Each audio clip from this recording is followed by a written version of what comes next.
Hello, generic gamers. How's it going? We're back with more Factorio Krastorio 2 Total Overhaul. Today, we're going to go over some of the stuff I did over the weekend. We're going to go over, I built a Gleba Ore Scrubber. We have a Biofused Science, and we have some more Cerys tweaks. And then today, we're going to go do some ore scrubbing on Vulcanus, followed by hopefully getting to Corrundum. Starting a little early today because I'm not feeling particularly great, so I wanted to start a little early so that we can end a little earlier today. Hope you enjoy the ride, and we'll get started here in just a second. All right.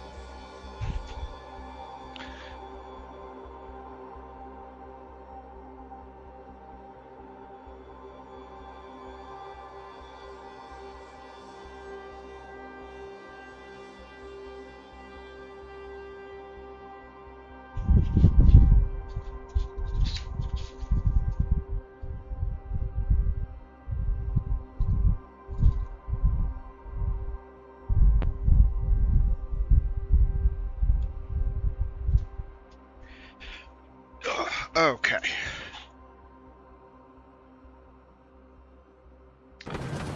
So, quick overview of some things. Let's get off Rubia. We'll explain what we're doing on Rubia here in a sec.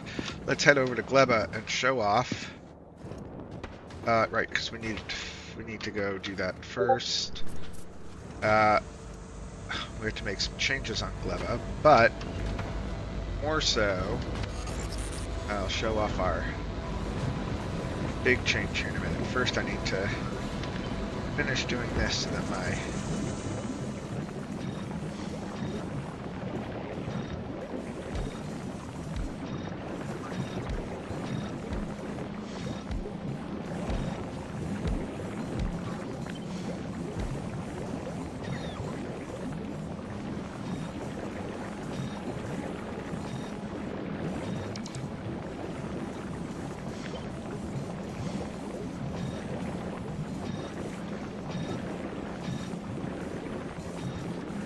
great.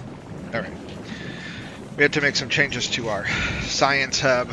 We'll probably have to make some changes to the blue circuits here afterwards too.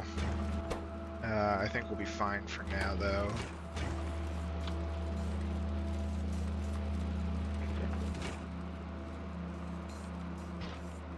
We'll just do that. Will that fix this problem?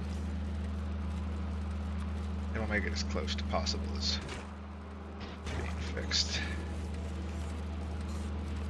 Oh, that's probably why that one was.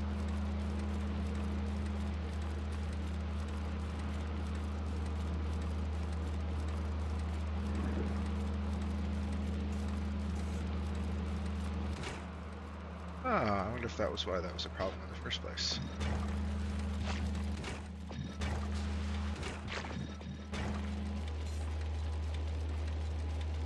Okay, that'll help. Alright, so first off, we'll wait for the ad break to end, and then we'll go over what we've done.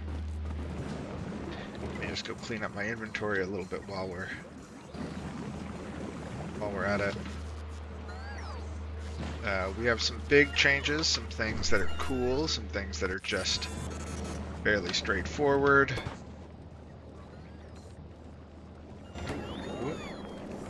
That shouldn't have been constantly running.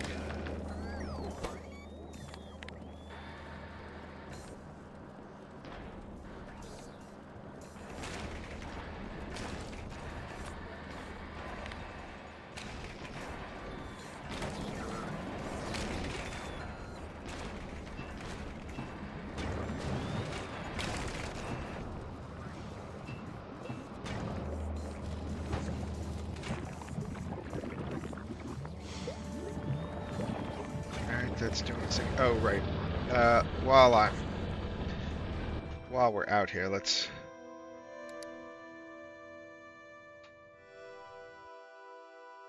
iron ore out there and iron ore right here.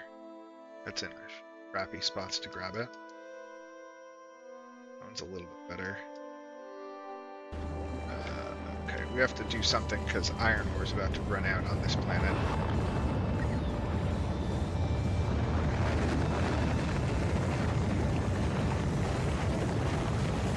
Which is lame.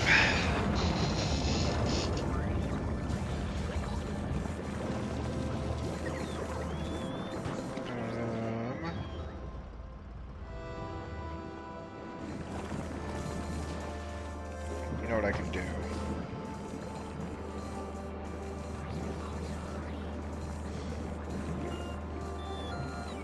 At least for now.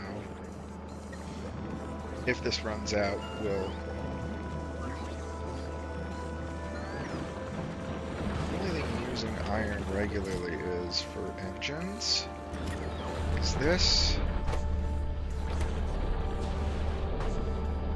Yeah, so if iron runs out, we'll just stop getting this sign, the Biofused Science, which I think is fine for now. In fact,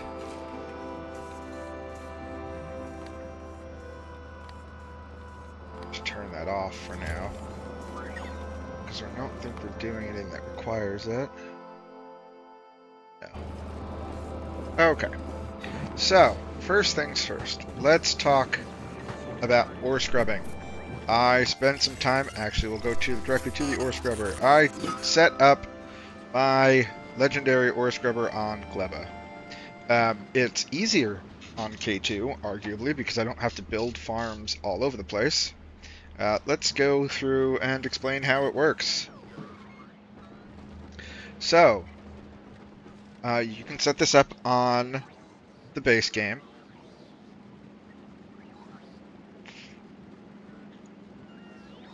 Well, let's first just go... Actually, let's start here, because we're going to build a couple of these later. What's an ore scrubber?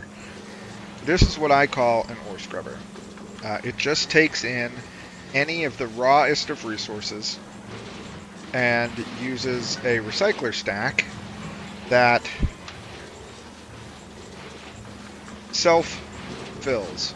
So what we have here is an inserter that's controlled by the contents of this box.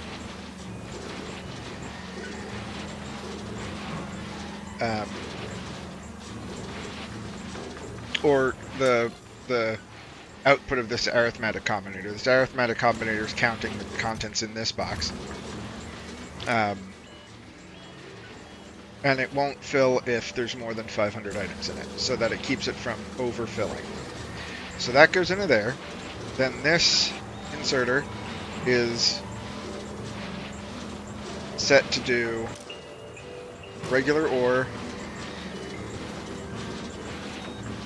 Oh well, right now, this inserter is set filters, and that filter is set by this selector combinator, which is reading the contents of this box and setting the filter of this to be whatever the highest quality is there.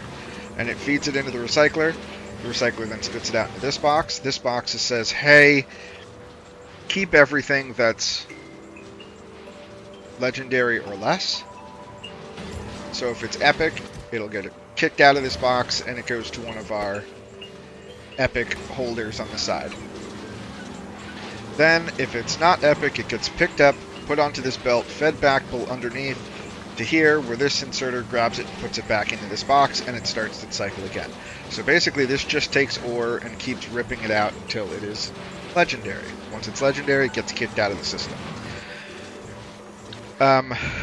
This side has all legendary inserters, so it goes very fast. I downloaded a new mod that has lane counters, so it can count over the span of, I think, 10 seconds what the throughput is. And we can see this side has epic inserters, this side has legendary inserters. We can see that with the epic inserters, we actually get about 10 to 14 more per second on some of them.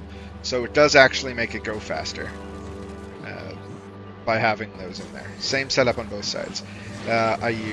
We spent as much as we could. These are as tricked out as they can be.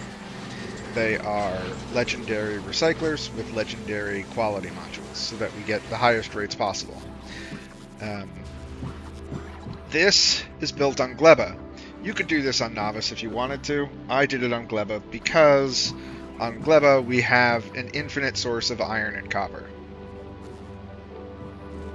Now, if we take a look at how these are set up, it brings in on a central line the two types of fruit. It splits off the fruit into a Bioflux maker. These Bioflux makers are designed to make the right amount of Bioflux to feed two farms, one on either side of it. So this here is its own module. This one, and this one. They work together. If we were to go... I actually don't know what the numbers will be right now because we have a technology that might have changed some of this, but let's look. We are plus a lot on it, but not that much. We are plus 13 Bioflux. So we could be making a little bit less, but we are plus 13 Bioflux, which is enough Bioflux to be running all of these bacteria cultivators. So the bacteria cultivators take in the Bioflux, goes on these loops on all four sides of it. They go into each corner. Each one of these is its own little Bioflux maker. Each one of these is making 66 Bioflux, and each one of these takes 30.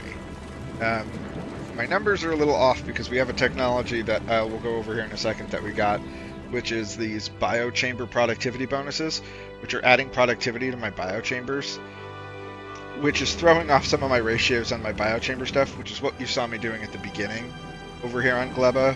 Was it borked my perfect balance between eggs and science, so I had to go and make it change so that it would and redo all the modules so that it would actually be back to being just slightly under egging, which is what we want.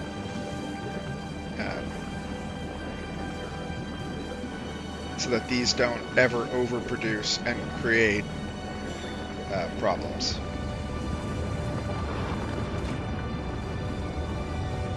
But you can see they get them. We keep them just about in there in the nick of time on those. So anyway, that's how this works. Now what's nice on Krastorio is that you do have the ability to make the fruit in greenhouses. So we're running legendary greenhouses. I made a little legendary wood farm on Novice. We'll go over here in a minute.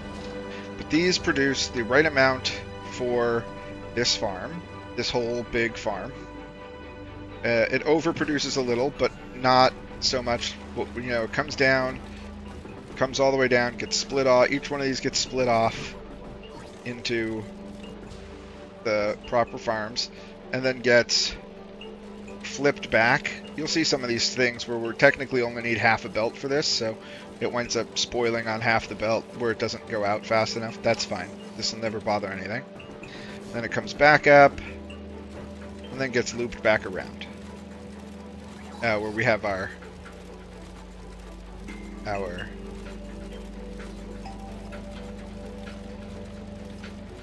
spoilage catchers. Now what you can do on this is we have an ore scrubber set up here. Not going to do it yet. We can scrub the fruit too.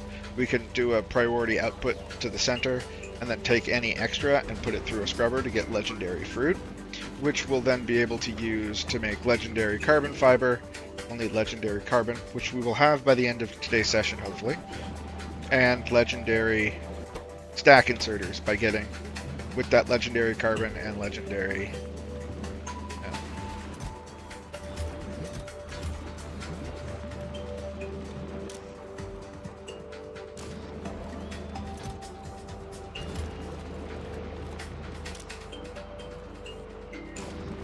that was set up to do originally. Anyway, so yes. So this is how an ore scrubber works. I know we're just collecting the seeds. Our seeds production is... Jesus, we have a lot of seeds. But, goes through. Works nice. We don't mind that it spoils on half of it, because technically these are, you know, half lines anyway. So being spoiled on half of it is okay. I probably could even get rid of that. That's never going to do anything. Oop, that one probably... that'll eventually clear itself out enough so that we can get those back going. It runs, it never stops. We can see that it doesn't stop. This will run forever, as long as there's power, because if it runs out of power, then our defensive grid around it dies, because our pollution cloud is massive from all of these fruit that we are producing now. Very, very dense spore cloud here. So our defenses are very important. They look like they're not quite going at full rates. I don't know why they wouldn't be. Likely because sometimes you will get little fits and spurts on this particular build where it just doesn't have anywhere to put it out while we're waiting for it to spoil. Shooting at somebody.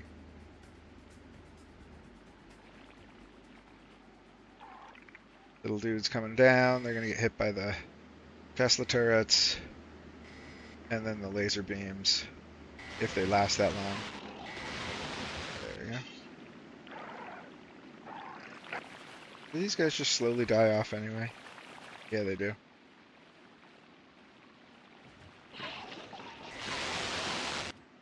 Yep, and the other ones take care of the big guys. Alright, so we could go out and clear out all this in the spore cloud once the spore cloud kind of reaches its maximum. But yeah, so the reason this also looks like it's less full is because, like I said, this is going just slightly faster than this side is.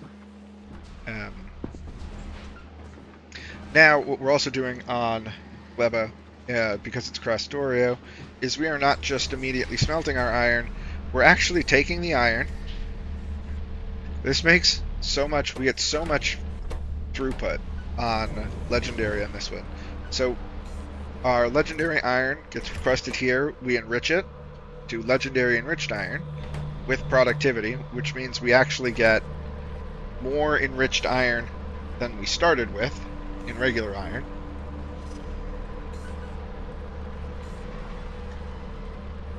That enriched iron then goes into an enriched iron plate maker, which is making, you know, five, but we've got productivity in this, so it's actually giving us 150% productivity.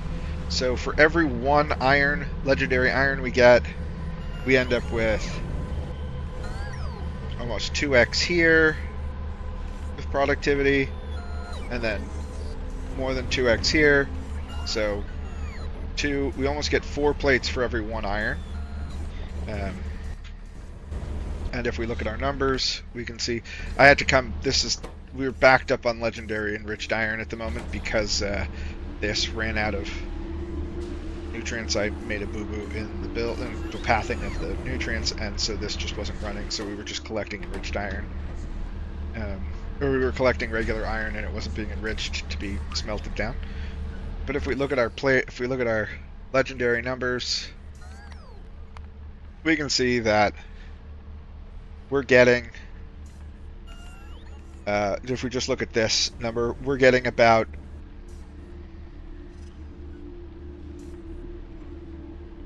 one every 2 seconds out of that, which then turns into plates at productivity. This is the number we can look at.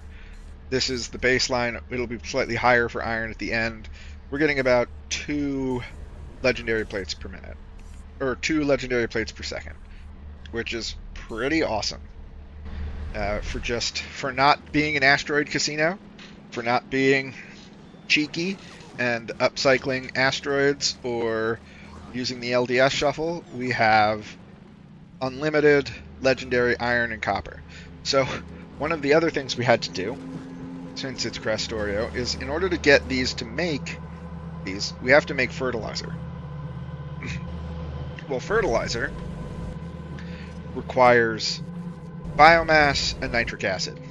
Biomass is easy. We can get biomass from crushing eggs. Crushing eggs gives us biomass. So we have a little egg farm up here that's just making eggs, crushing the eggs, making the biomass. This was originally, I thought it had to be this big. My math was way off. So what we have instead is, so we need biomass, but then we also need nitric acid. Nitric acid, however, there's only 2 ways to make it, one of which you can only make on Cerys, and the other way requires mineral water and rare metals, and ammonia. Ammonia is easy. We can make ammonia using hydrogen and nitrogen to make it, and we can get these straight out of the atmosphere in Gleba. But there isn't a way to get mineral water and rare metals without shipping it in. I did not want to ship it in. So what we did instead is we set up a matter converter.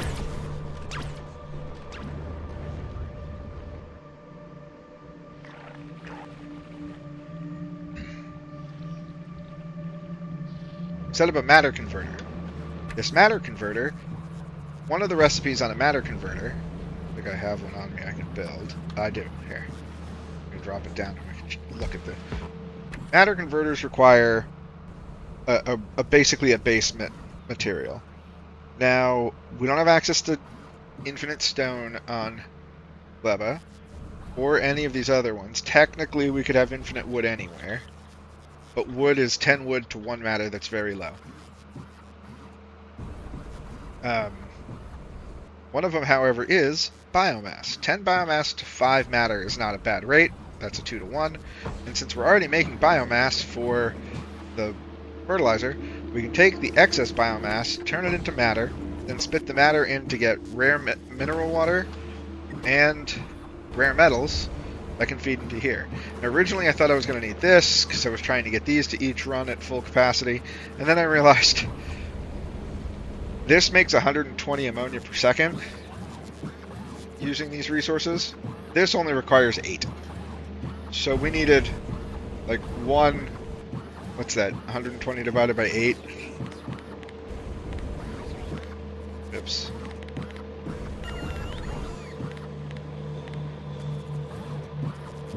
Or other way around. We only needed 6% of what this is using. So 6% of all of these things is very, very little. We needed very little biomass to make enough matter to be able to produce the mineral water and elements, rare elements that we needed to make one thing of this. This makes 12 per second. We don't even need anywhere close to 12 per second. These take a total of 6 per second. So this is producing twice as much as it needs. So essentially we have twice as much, but we're making 60 times as much of that. So this would be plenty. We could double this entire farm using just this one matter plant, fertilizer plant. That's what this is. This is a fertilizer plant. So we could do a whole nother one of them. So if we wanted to add more, we just copy this, paste it down over here, and then we'd have an additional line of iron, legendary iron and copper. Infinite. Now this whole build is not too bad, actually. The hardest part about it is, I mean, you could scale up your... Only requires 4 legendary bio chambers. I don't even think you need the legendary ones anymore in K2. In base game you do. I left one of the... I replaced most of the legendaries with this. Or normally this would be a singular normal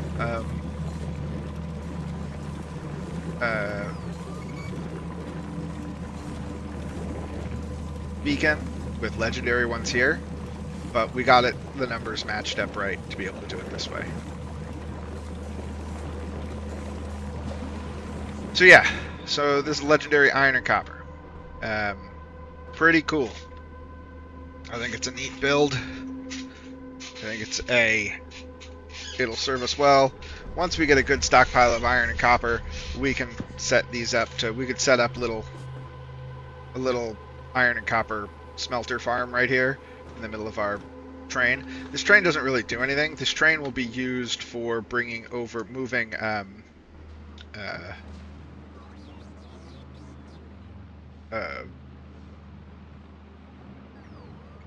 rocket silo materials in, because what we'll wind up doing is, actually we probably won't build this here.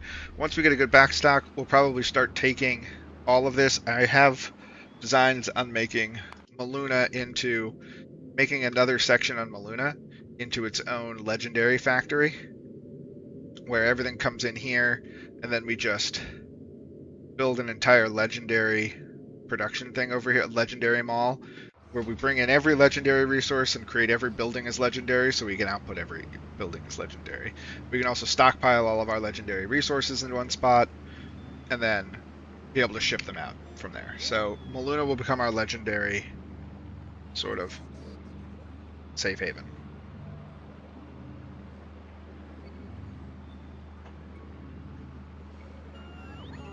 So what we're going to do now, before we start going to... let's go to Rubia. We also set up bio-infused tech cards. It was an interesting challenge. So bio-infused tech cards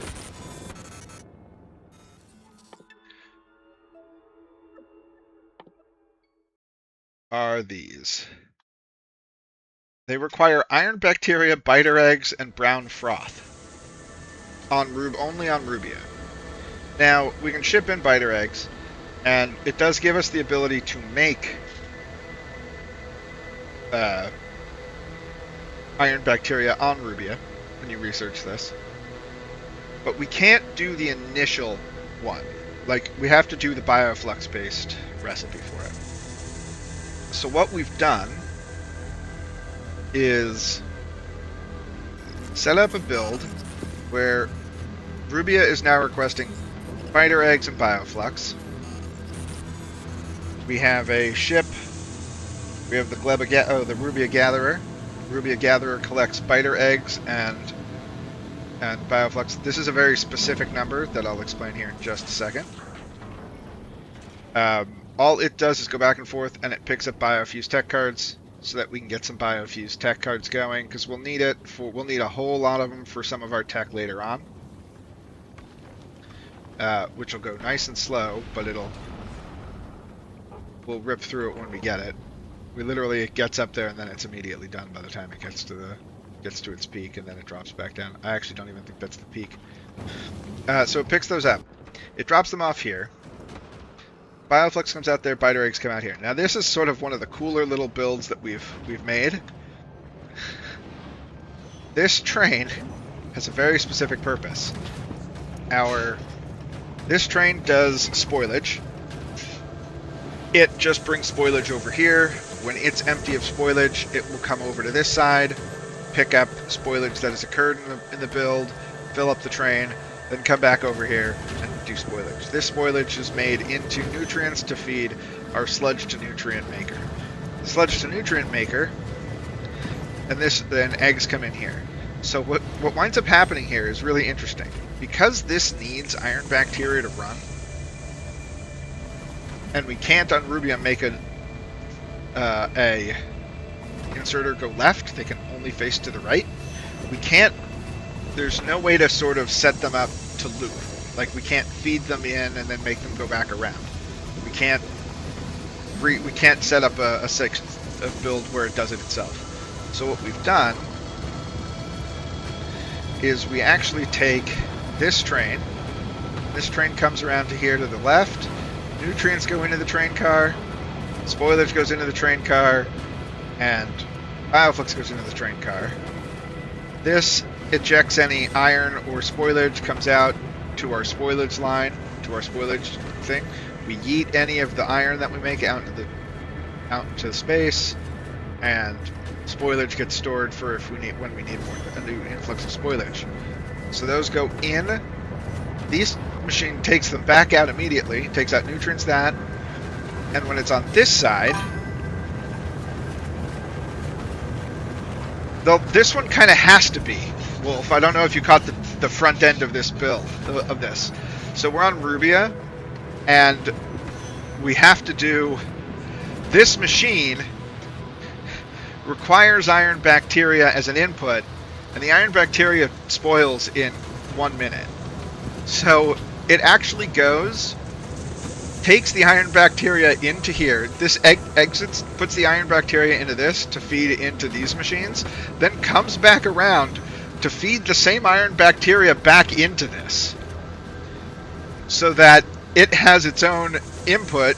Then it comes back around, and now it's going to output it onto the train so that these machines can use it, and then comes back around. Because on Rubia, we can't build inserters that go any direction but right. The wind blows them to make them always face to the right. So we're actually making it so that this takes the nutrients in, nutrients go into this, then nutrients also come over to these ones. This puts out its contents into the train. Then the train waits there for 10 seconds, 11 seconds I think. I did all the timing, comes back around, and then this picks up and refills its own self.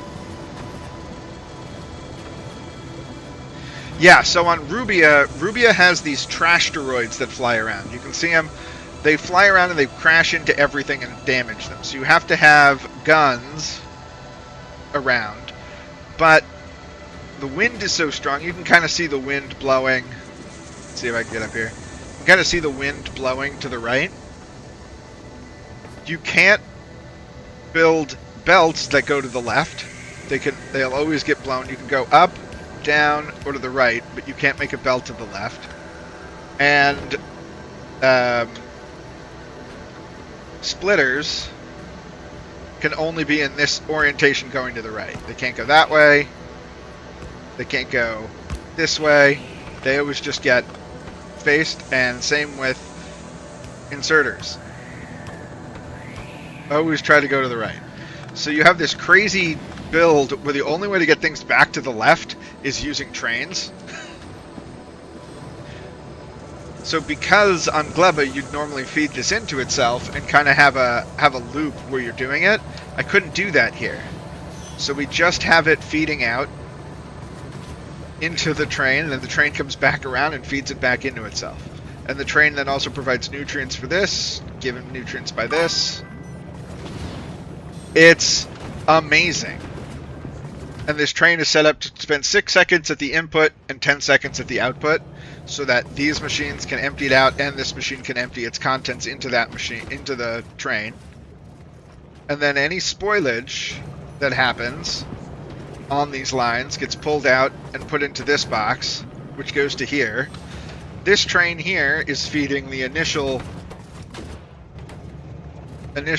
nutrients so that the nutrient generator machine can actually run. And then when this is set to being, hey, when you're empty, go to this station, pick up any spoilage that we've had from that. No logistics bots. You can do construction bots, but logistics bots won't let you build requester chests, or you can build buffer chests so that construction bots can pick up and build from them, but you can't do logistics bots. So yeah, so this train build is specifically designed so that I can make this crazy science. We have a ship that is running biter eggs and bioflux, and this amount of biter eggs, 350, is specifically the amount. Actually, it might not be anymore. One of the techs that we're researching with it is biochamber productivity, which increases the productivity by 5%. We can get it up to additional 50% productivity. This has screwed up so many of my builds so far because my very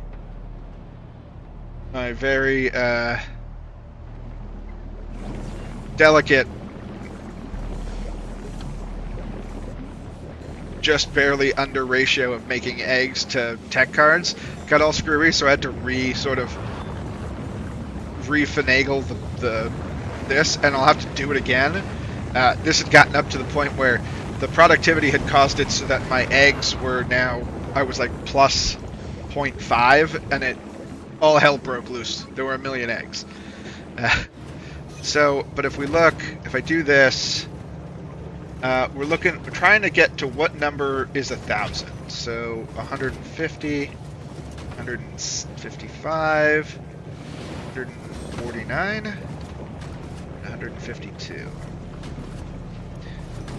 takes 302 biter eggs to make 1,000 science. So we're getting just enough eggs over here to get 1,000 science, so that this spaceship will have 1,000 science in it. It gets picked up as this one goes to get more eggs, and it's just enough to get 1,000 eggs. So it's just produces 1,000 science back and forth, because this science spoils, so I can't just overproduce it and hold on to it. We probably have more time. I could probably bring larger stockpiles of it, but it doesn't really make any sense to do more, because it's going to slowly spoil, and then I still have to bring biter eggs over. So if I'm just doing 1,000, 1,000, 1,000, I get these weird spikes, but I get, that's fine. But this build is glorious. It is so dumb, and makes me so happy at the same time, because it is about as silly of an engineering solution as I've ever needed to come up with. To basically use trains where I am loading the trains as they're coming off, and using the same train to both feed and supply the resources for a machine.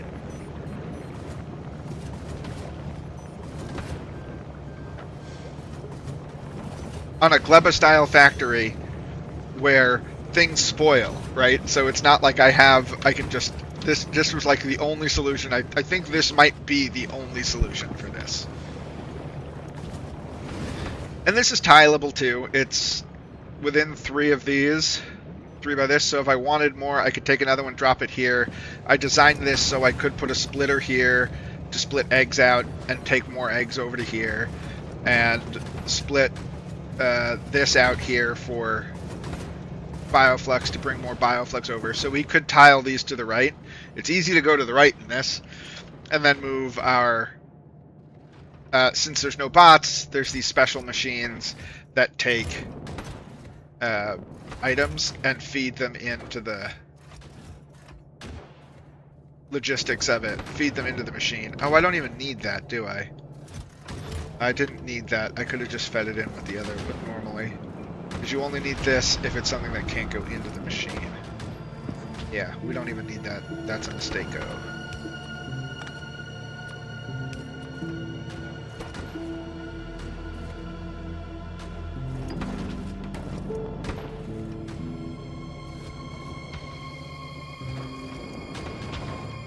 Yeah, so stores a little, picks it up. Actually, I guess we could say 2,000 on this, so that, because it's going to have every now and then have one that has 2,000. And then every time it goes back to get more eggs, it drops that off. So that was the second thing we showed off. The first thing that you missed, Wolf, was we made our first legendary ore scrubber. We're about to go to Vulcanus and set up the legendary ore scrubbers on Vulcanus, but I want to show you the one on Gleba. Because we set up legendary iron and copper on Gleba over the weekend, or I did. It was what I decided to do while I was not doing anything. So I introduce you to my design for legendary ore scrubbing on Gleba. Welcome to the Gleba Ore Scrubber. In overview, this is what it looks like. It is tileable, so we could just take this and drop another one off to the left. The way it works is we bring fruit in on the center line. You could do this in normal space age. I have one in my non-Krastorio run. But it brings them in, comes to these, splits off lines to these bioflux manufacturers. The bioflux manufacturers feed, or these guys come in, they get fed to these, they go to bioflux, bioflux goes out, we get 4 lines of bioflux out, we get this one, this one, this one, and this one, and that feeds 2 full city blocks of bacteria cultivators.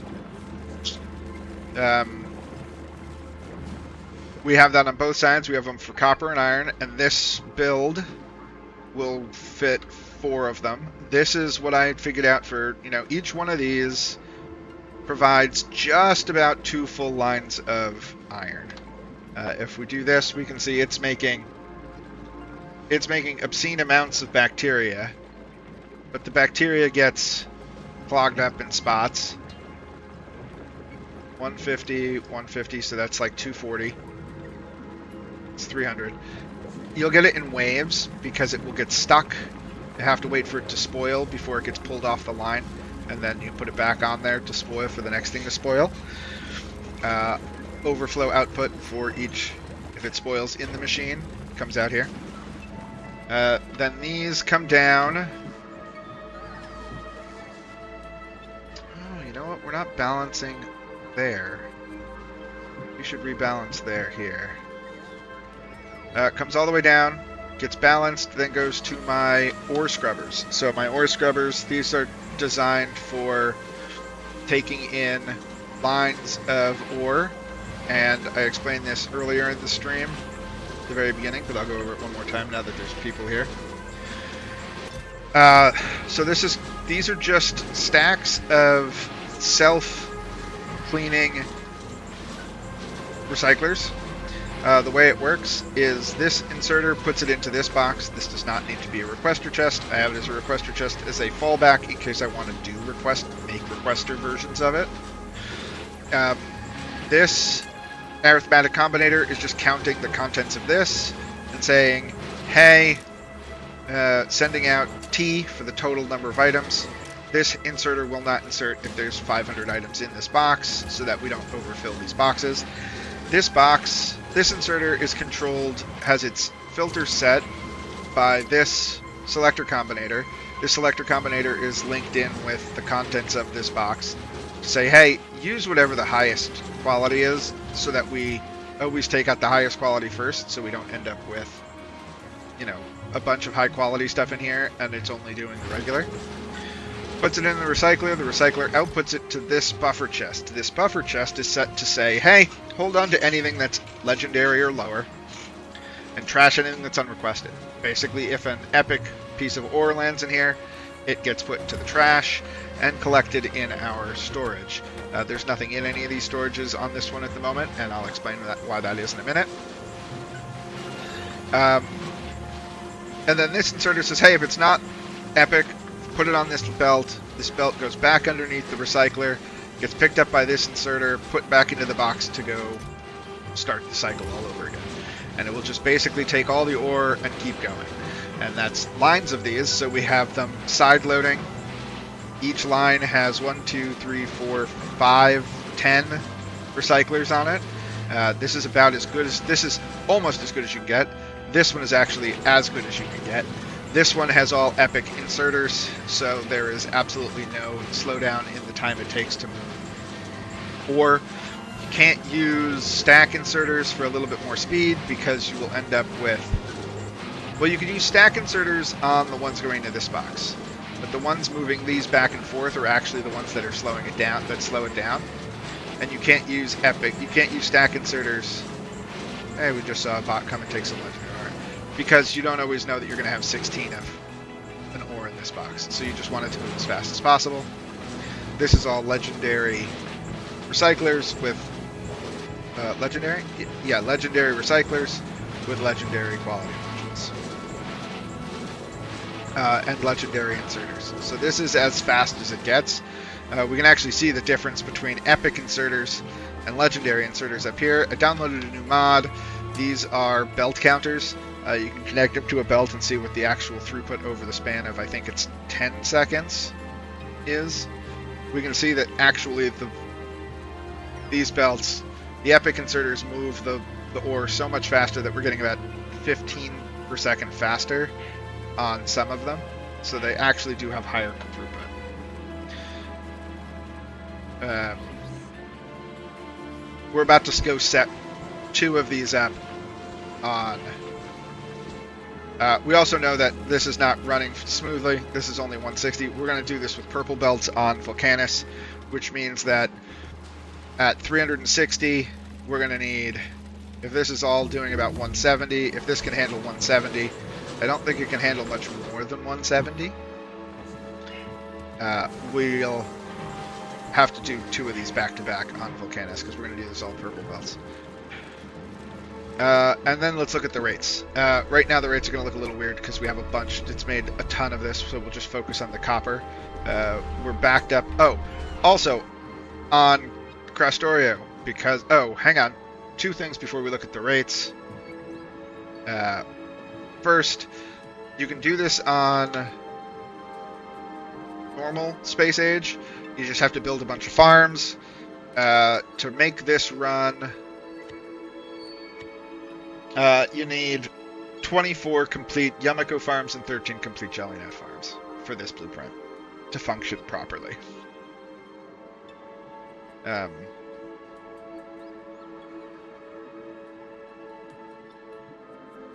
That is the blueprint.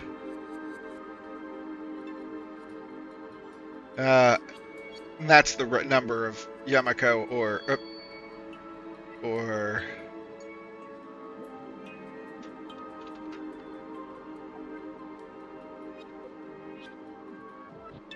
that. Now on Krastorio, what's cool is you can actually set up greenhouses to grow them. So we're actually doing it with greenhouses. Now the problem with greenhouses, however, is that they take fertilizer. Now to make fertilizer, we need biomass and nitric acid. Biomass is easy. Biomass we can actually get by crushing eggs. So we have a little egg farm up here. It's making eggs, crushing the eggs. The eggs are turning into biomass and getting fed down into our fertilizer maker. Now the fertilizer maker also needs nitric acid. Well, we can make nitric acid with ammonia, rare metals, and mineral water. Ammonia is easy. Ammonia we can get with atmospheric condensers, pulling nitrogen and hydrogen out of the air and turning it into ammonia. That's can be done on Gleba. But there's no way on Gleba to get mineral water and rare metals without shipping them in. Unless we do matter tech conversion. So I'm just going to drop one of these down real quick. This machine takes in a normal resource and converts it to matter. And we can see all the different resources that it can make. Now, unfortunately, there isn't one here that's for biomass. Or for anything that we can do on Gleba forever. Although, technically, I'm now realizing I probably could have just siphoned off a little bit of the iron or a little bit of the copper, but I still would have needed biomass anyway. We can do biomass. So the biomass comes out and gets fed into this to be turned into matter. That matter gets turned back into mineral water and rare metals.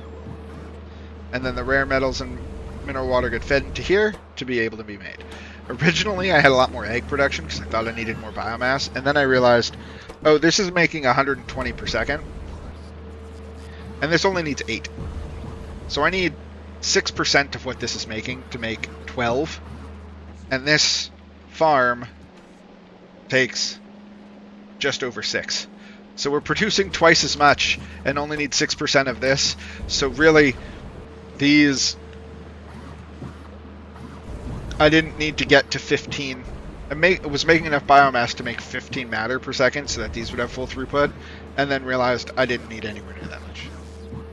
So we're making fertilizer by converting eggs into biomass, into matter, into mineral water and rare metals to come into here. This here, we have no rare metals on this planet. Why do we have this? Well, one of the other cool things about K2 that we can do is enriched ore. So our ore, the reason we don't have any normally, I would have this being stored up in here and then we'd use it somewhere else. Well, that ore instead is just getting fed directly into a enrichment system. So we take an ore, sulfuric acid and water, and we get enriched ore and dirty water. That dirty water gets filtered out. We can filter out copper, iron, or rare metals. I decided to do rare metals so I could just feed those rare metals back up top. Works real well. So we're actually enriching the ore. So if we look at the rate here, we're actually getting 9 ore turns into 16 ore, so almost a 2-to-1. And then that enriched ore gets turned into plates at a rate of better than 2-to-1. So we're actually getting about 4-to-1, 4 plates for every 1 legendary ore. So if we take a look at our rates, let's just look at the ores, because the ores are about what we're going to get normally. We're getting about 1.7 ore, or we're getting about 28 ore per minute, enriched to 47 ore per minute. Output is plates at about 120 per minute. So we're getting about 2 legendary plates per second with this build. That should be enough legendary to eventually have a factory that just is a legendary everything factory. So this gives us iron and copper with 0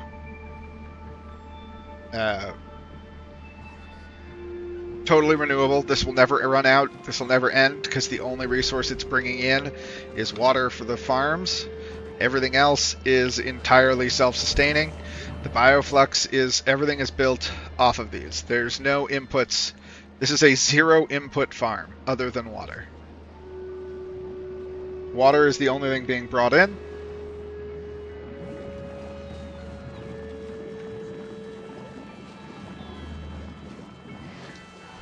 Just run the edge to prove it. Nothing, nothing, nothing, nothing, nothing. More water coming in for my enriching.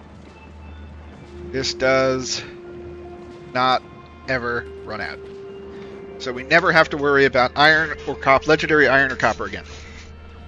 Granted, we didn't really have to worry about it because of Fulgora, our Fulgoran legendary recyclers, but this is tileable, scalable. It doesn't have anything that's too crazy. If we just look at the machines that is in this, that one legendary EM plant is actually just making red circuits. Everything in here is blue or green. Everything that's legendary is not necessary, with the exception of the couple of the legendary beacons, which we can get and make easily once we have this up and running. Same with legendary inserters, can be made. The only hard part of this is the epic the epic biochambers that are there. There's 4 of them. On base game, you do need them because you can't get them going fast enough on this section of the build. This here is, I've replaced this. I've left this one normal just as show what it looks like on the base game, but on K2, oh excuse me, we can do it like this with green ones and 2 of the singularity beacons. Does the same rates. 43 and 24, or 238, 264.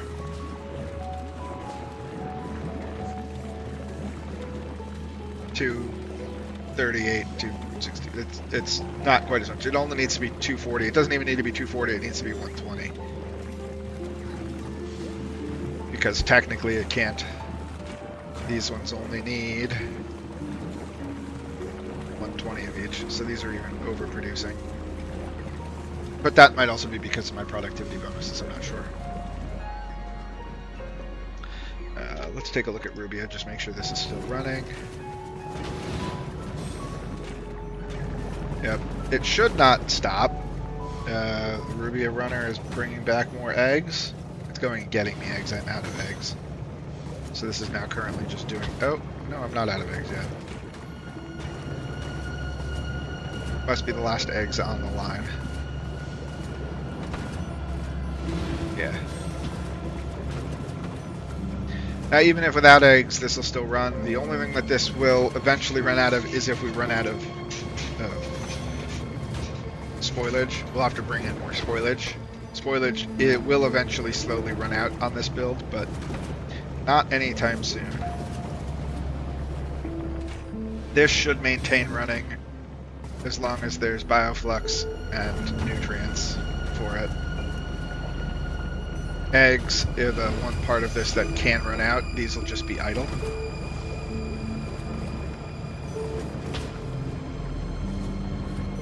Yeah, so we've got eggs that are sitting in there. Nothing in that currently. It's waiting for eggs, but we've got eggs in those under our belts.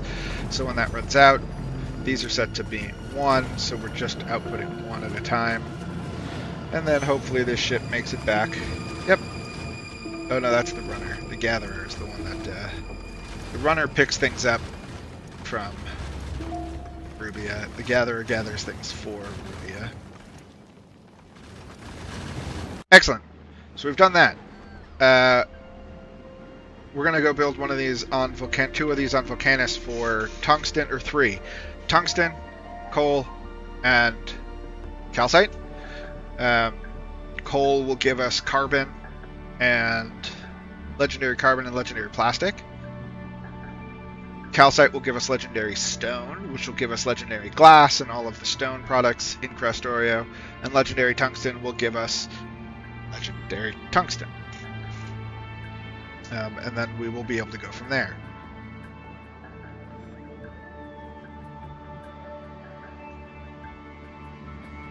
Tungsten and coal will eventually run out, so we're going to build a whole setup of a whole train network for picking up more coal and tungsten and calcite and bring them into their own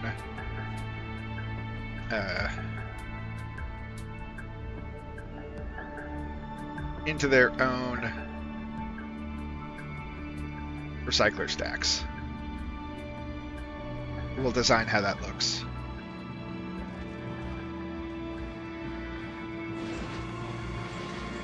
And we'll do it all with purple belts, which will give us 1, 2, 3, 4, 5, 6, 7, 8 belts of 360 per second on purple belts.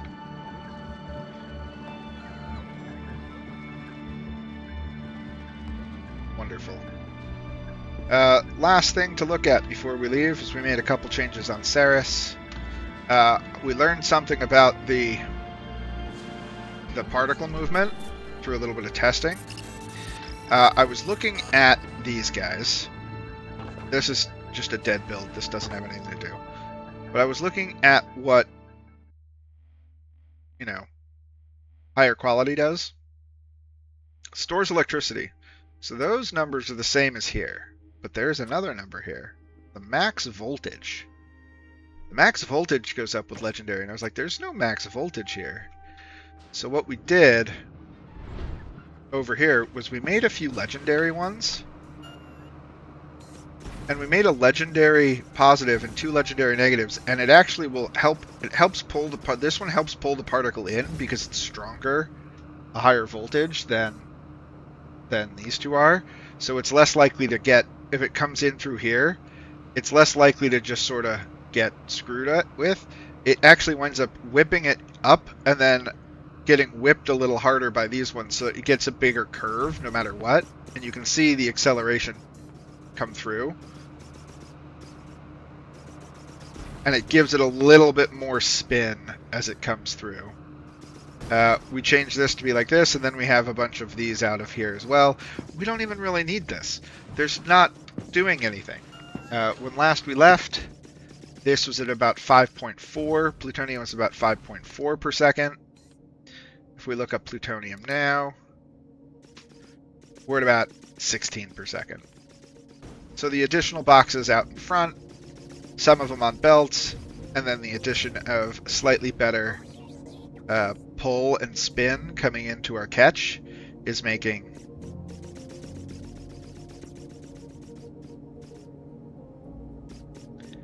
a fairly good rate. And these are each have 1,000 in them, so it should be equal to them on a belt. I realized also that watching this, I tried this again. Stacked belts are a bad idea with these, because if it's a stacked belt, it'll destroy the entire stack to put the unlike in a box where it'll just take it and move it to its own spot, since there's nowhere else for it to go, it destroys the other 3 uranium in the stack and replaces that stack with the 1 plutonium. So it has to be an unstacked belt. So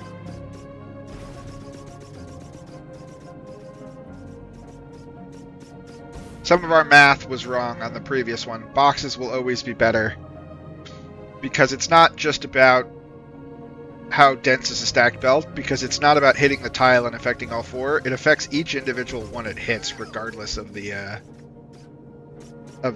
belt segment. It doesn't affect all 4 of the items on the belt, all of the items on that belt segment. It's all individual.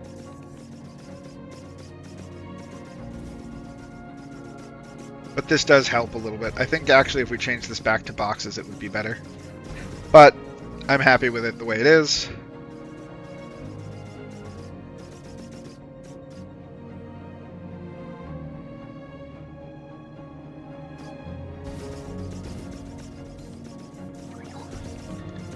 And like I said, these legendary ones really help the spin.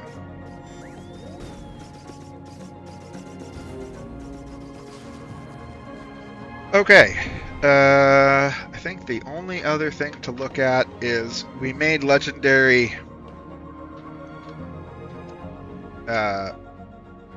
greenhouses for our scrubber. Legendary greenhouses needed legendary wood. We did make a legendary wood farm, which is so silly. But here on Novice, we took a moment and set up legendary wood. First we were just doing a scrubber with the wood and realized that was slow because wood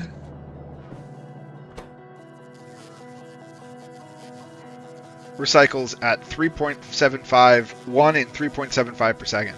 So instead what we did is we made a thing where we take the wood, process the wood into tree seeds, and then those tree seeds are what are recycled.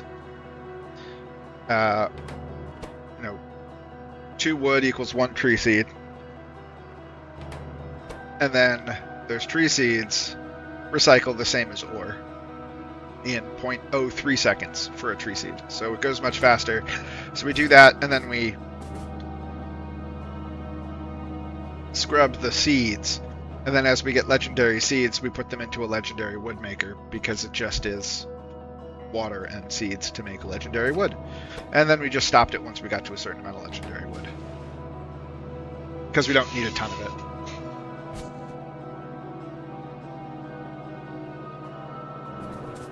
Has GetsJam joined the party yet? I want to show GetsJam my Rubia build if he's here.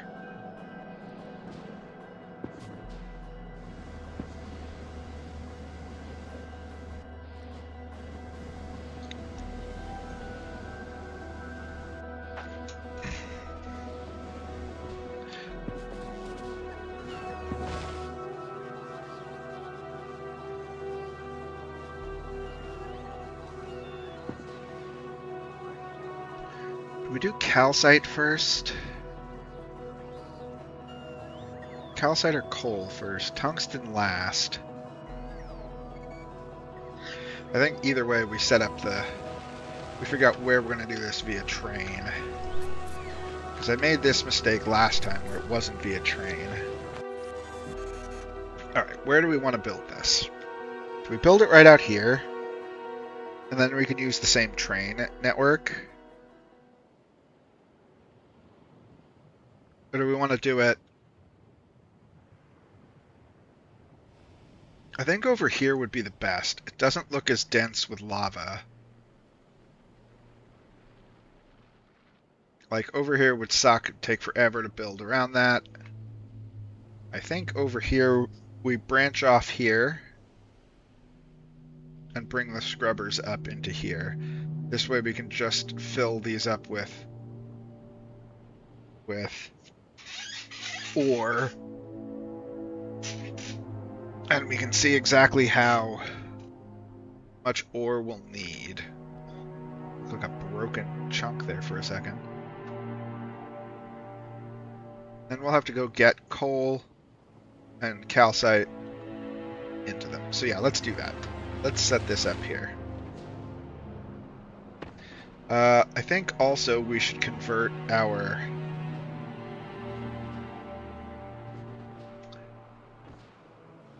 Let's convert our...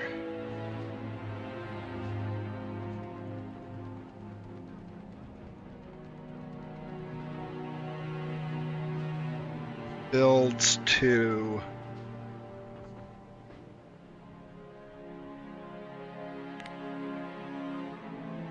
neodymium rails. Yeah, let's do that. So let's... what do we have? Let's take a moment. Let's turn off... leave rail stuff on. Let's go to machine and pick up an obscene amount of neodymium rails.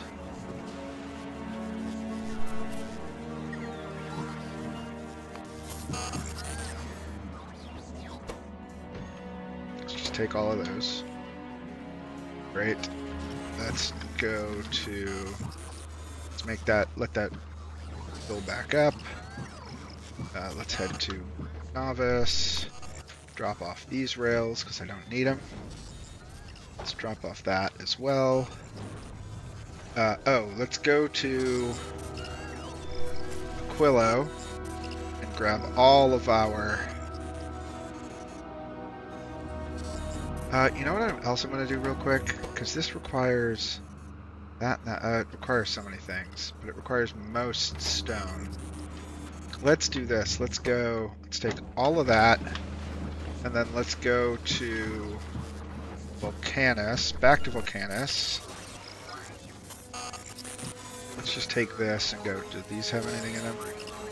No, these are not storages for anything specific. Let's make that one for this. Make this one for this. Perfect. Let's go grab a shit ton of stone.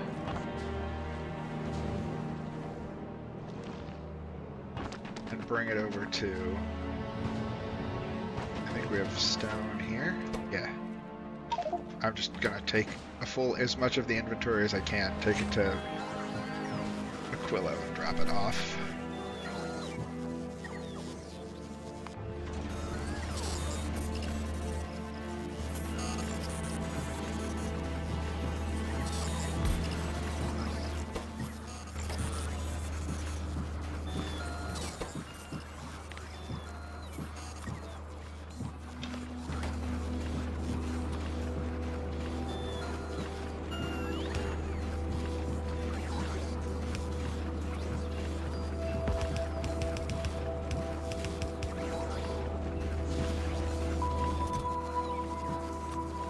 Stop requesting stone. Go away, and then it'll just drop stone out from there.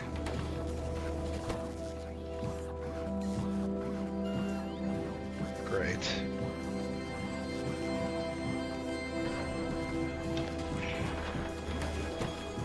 So it'll still require waiting for the rest of this stuff, but at least stone, which is the hardest part of it. Can this be done with any... no, only speed. Let's take this though and go...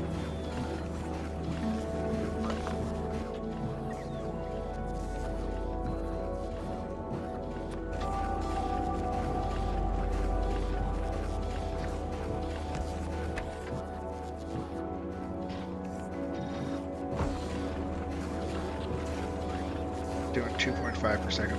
Requiring a ton of stone. Okay, great. Just an upgrade, little small upgrade there. Alright, so back to here. Alright. Give me all that. I need... nope, neodymium ramps will be fine. We can... we should... oh, we can make neodymium ramps out of the rails if we need them. So let's just do this. Let's upgrade as much of our rail system as we can.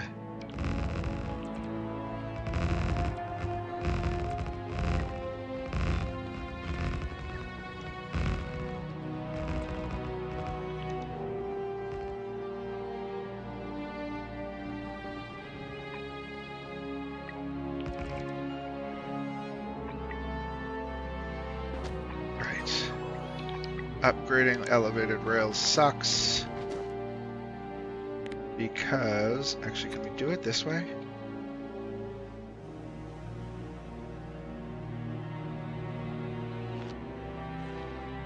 No.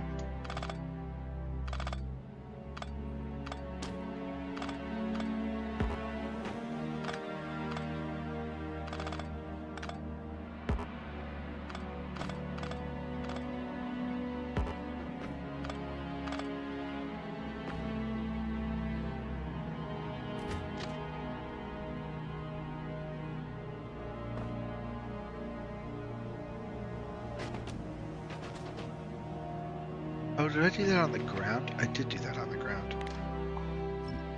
That's why that worked so well.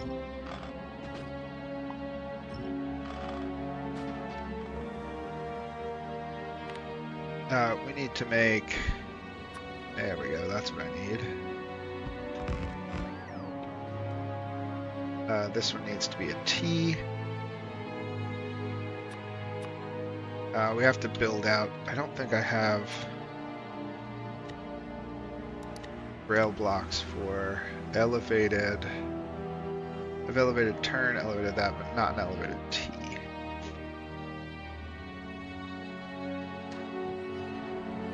So let's just do this. Let's make our elevated T.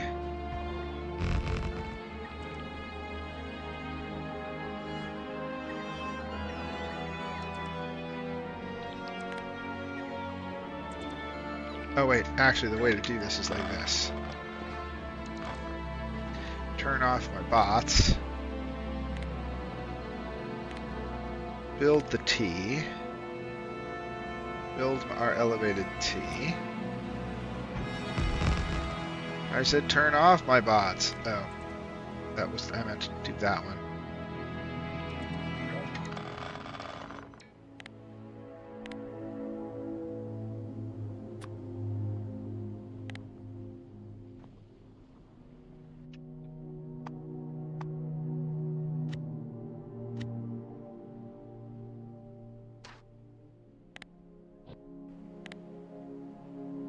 Elevated curve.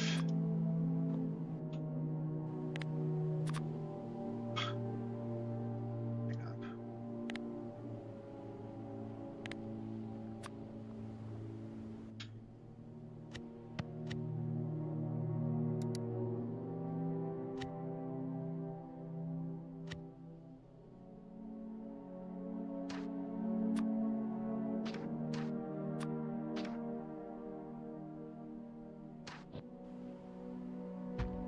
Now we do the upgrade on that. There we go. Now we'll try to build it. Now we go.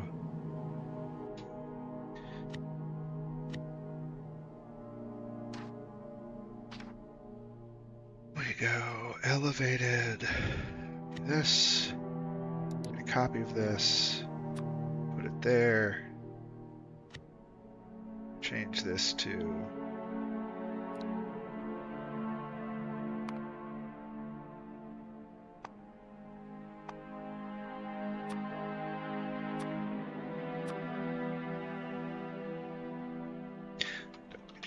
Tileless.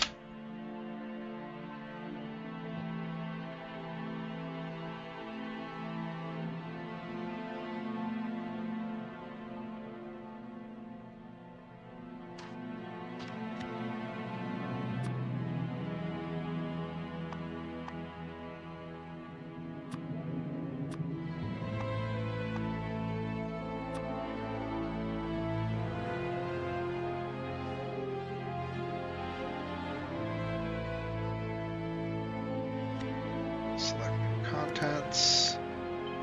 There we go. Save that here. not that one.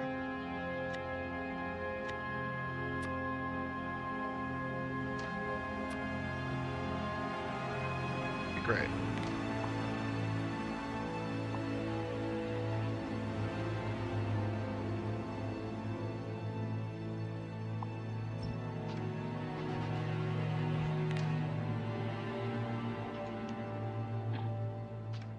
All right, excellent. Now turn Robofort back on.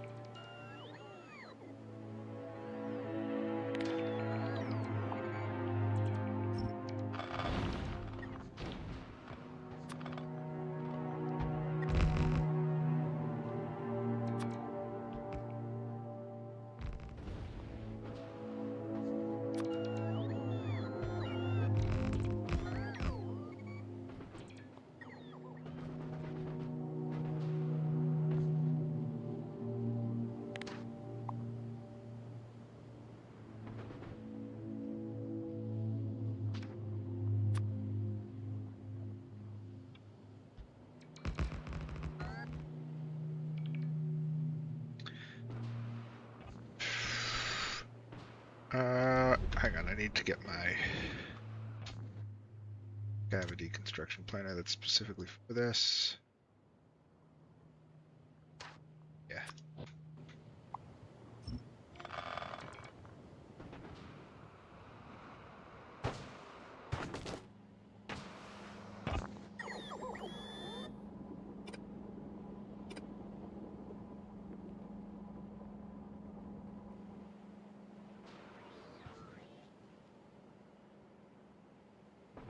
Okay.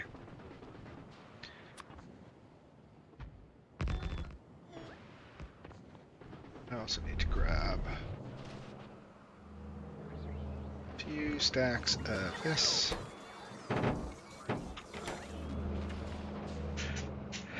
So the reason I can't just upgrade the rails is because it tries to build the rail where there's already rail. Or rather, it tries to it upgrades like the middle rail, and then it can't remove the rail to upgrade it. Does that make sense? Which is a pain.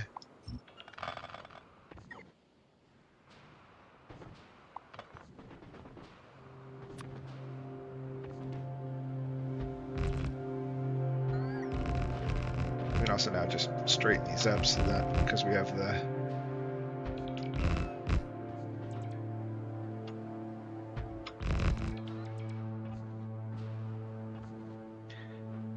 I think I can do it for this elevated train stop, though.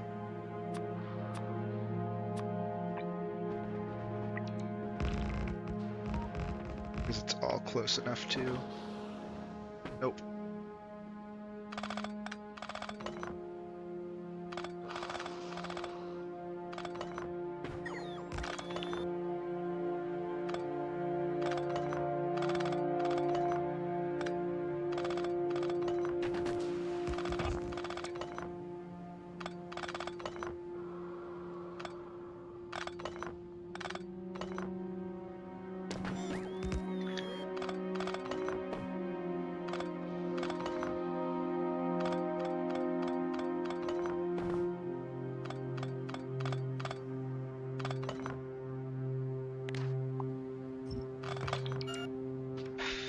So let's do...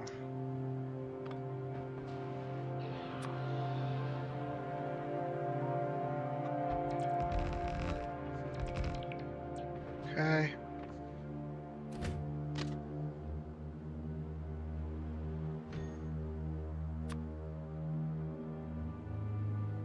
Yeah, that's why. Okay.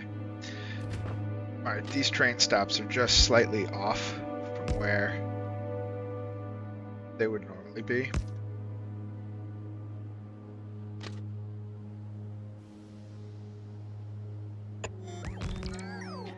Because they're elevated, so they have to be back a little bit to give me the space to do what I want to do.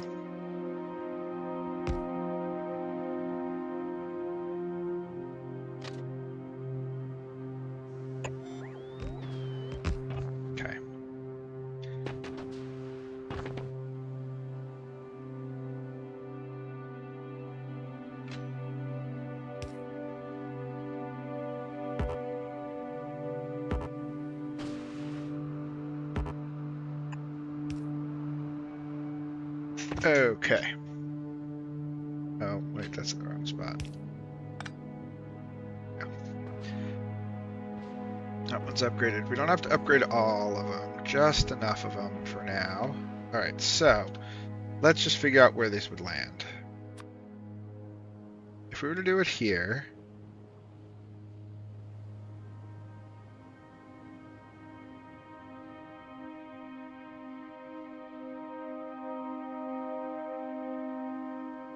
two,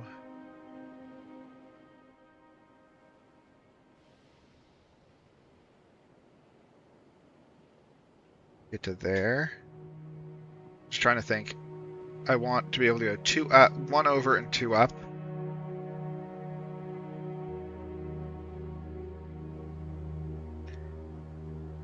Then we might even do this. No, we can just, we don't have to train these back to anywhere because they're close enough to the base.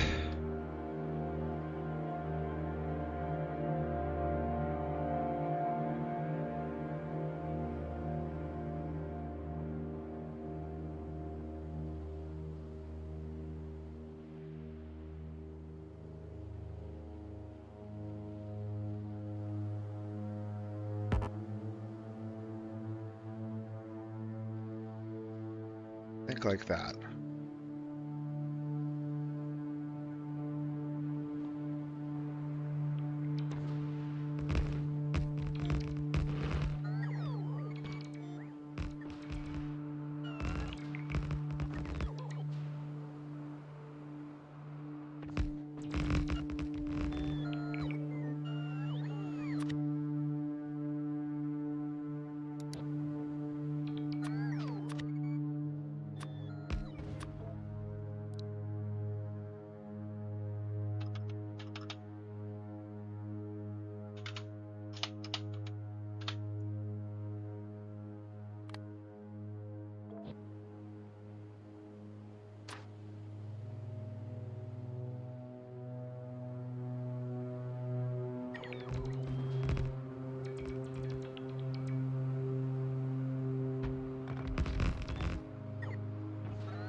Man, I love having a bigger inventory finally.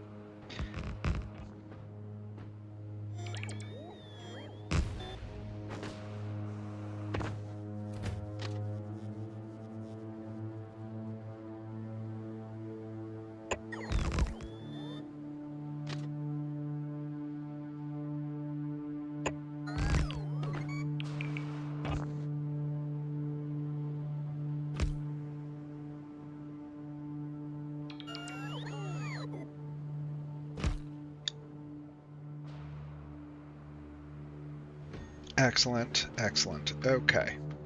We'll come back and look at this in a minute. First, we need to figure out 10 million calcite. Start with this calcite.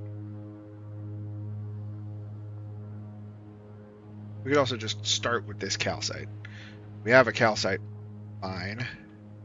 We have a tungsten mine. Although I think we're gonna have to. Oop. What happened here? What are you out of space for?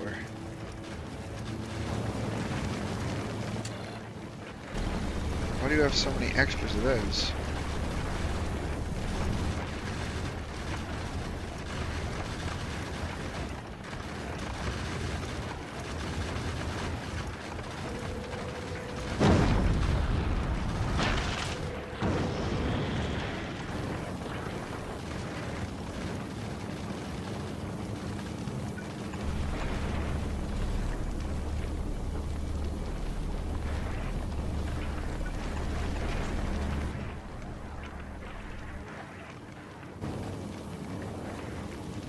Where are these extra metallic asteroid chunks coming from?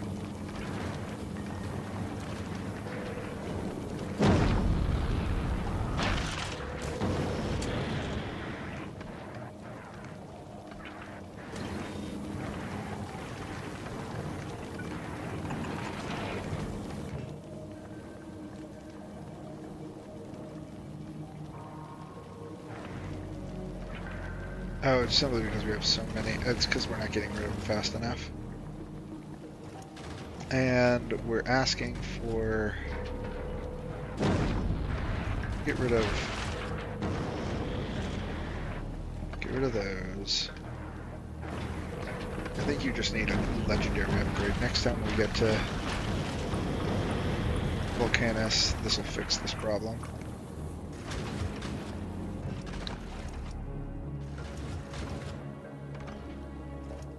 You're going to Novice right now. I don't know if Novice has any of those on it. Let's just grab a stack and send it to Novice for it.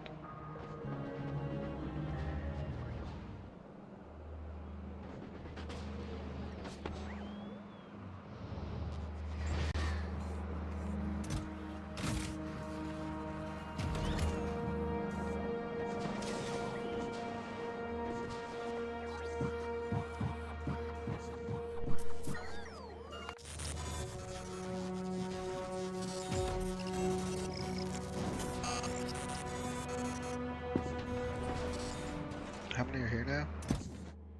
Yeah, okay, great. Nice.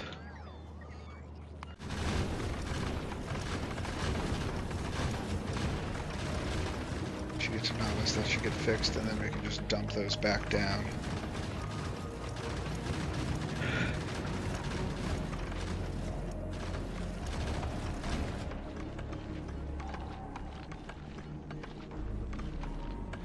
The Machine Runner has a lot of stuff it has to pick up. We're going to change its name to the Machine Gatherer.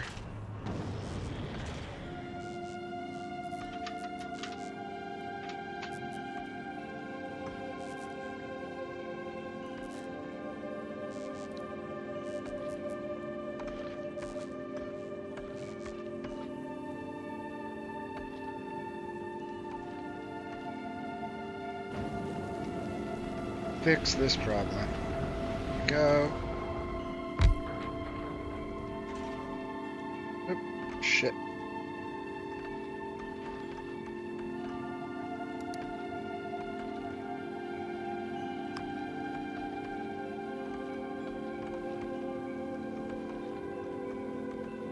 Pulse thrust just a little too soon. Okay. Get rid of that. Get rid of that.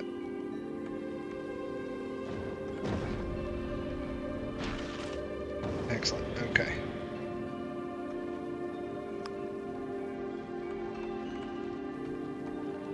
Now you have the free space. Wonderful. Back to Vulcanus. Which one should we do first? I think we do calcite first, because we already have calcite sort of going. Actually, let's do coal first, because coal is actually one that we are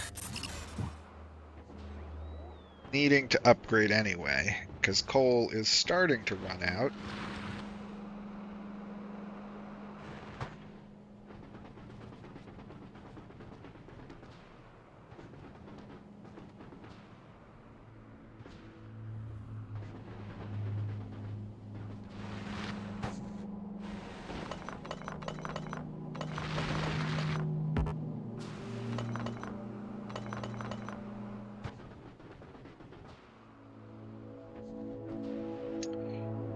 Do coal right here. So let's see. We have to change the way this works, though, to be a little bit different. A little bit of logic change. So if we go...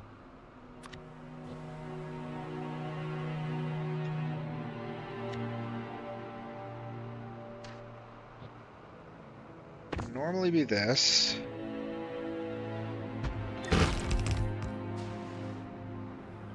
Except we want to upgrade all of that to those. Oh, am I out of those already? Oh yeah. Alright, hang on. Let's go to Novice and pick up a whole bunch of those purple ones.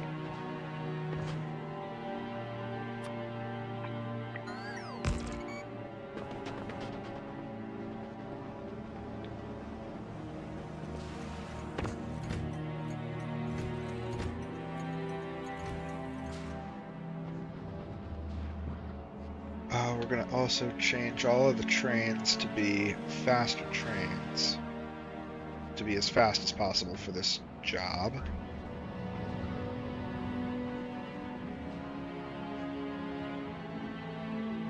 We want to set up a different depot for them. Perhaps. That might be a weekend thing, though. I just want to get it going so we can show how building one of these goes and then go to Corrundum. Or at least set up a new coal mine and then go to Corrundum. I don't know how late we're going tonight. I'm a little under the weather, and I don't think I should stay up super late tonight. Where are my...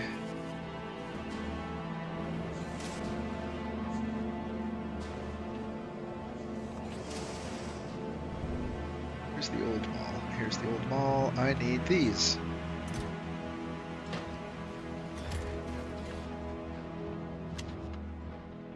Alright, coal.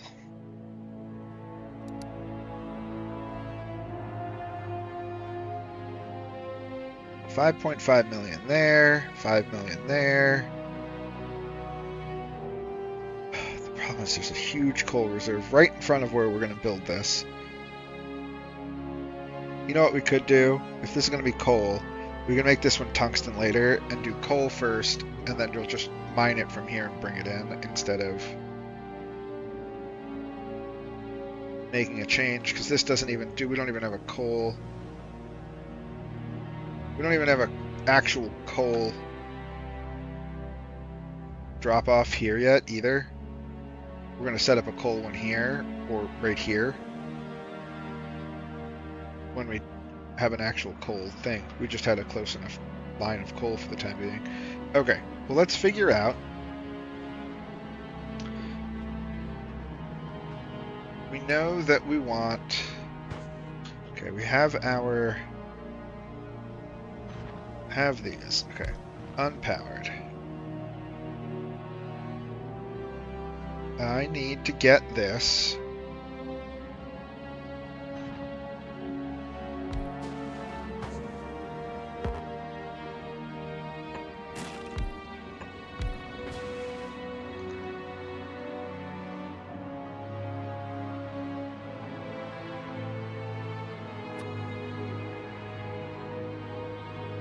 Might actually be better to go.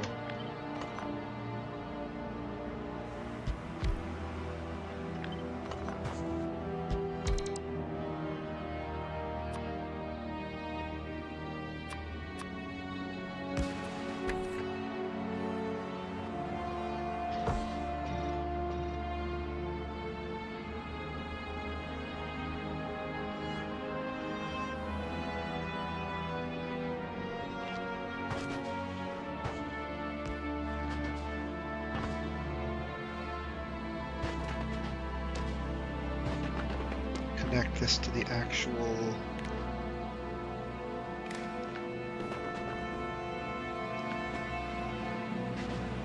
I should have power now. Oh, we did not go back to Novice to pick up the...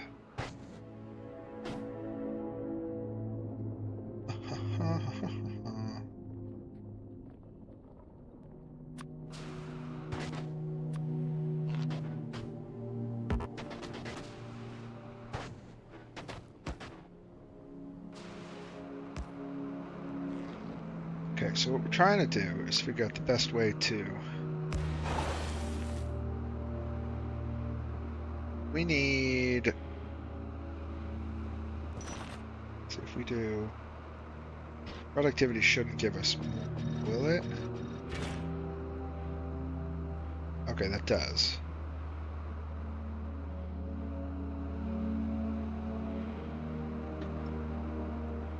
$53.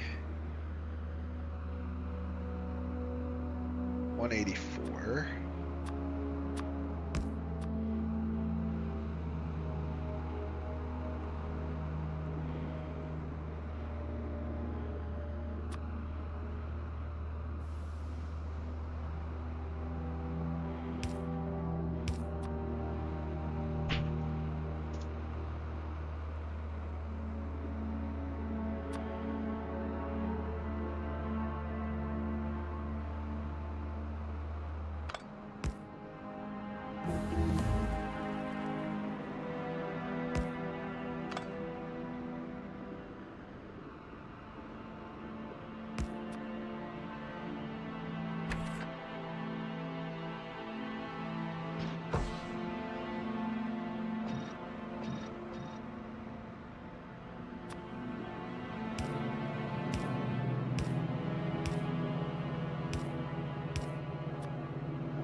trying to get these up to 300, 360.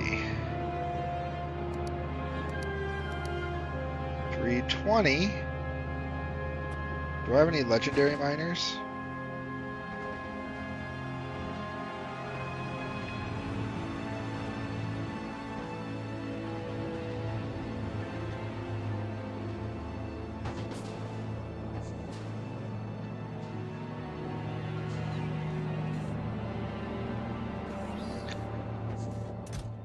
A few. This should now be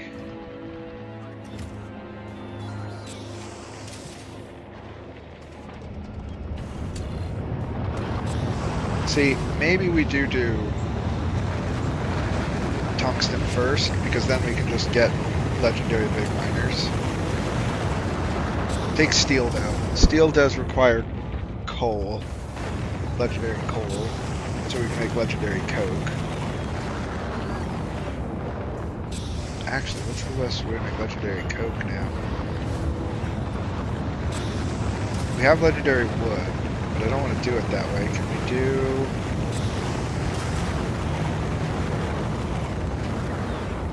coke from carbon? Either way, we need legendary wood. So good thing we had legendary wood going to make us a little bit of extra legendary steel.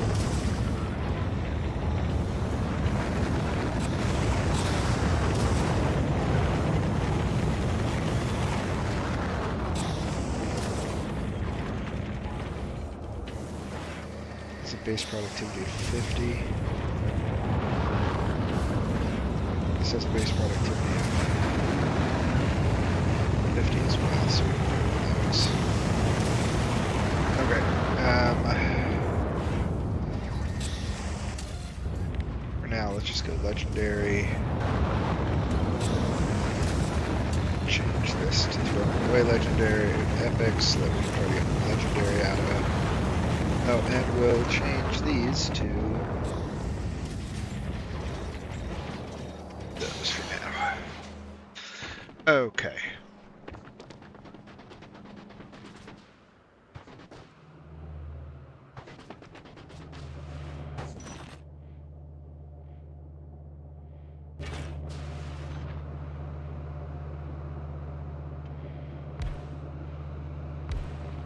What if we just do it like this? What do we have? 432, more than we need. And what about this? 392. Fine. That'll do. Because this won't be enough. We have lots of these, so that's... we need... 8 sets of these.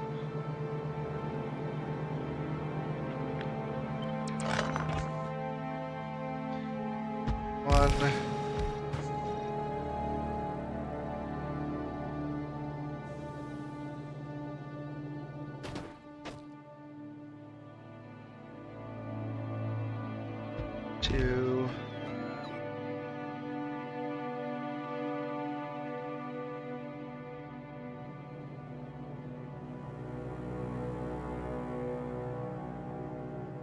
Three. 4.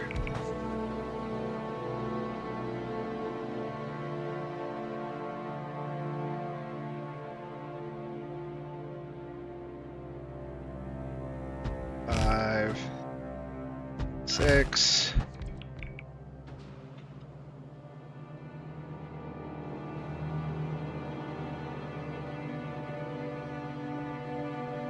7.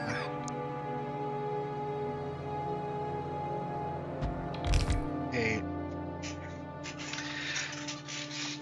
Alright, so that's gonna rip through a lot of this, but we can make that work. I need to go grab myself. I need to go back to Novice real quick and grab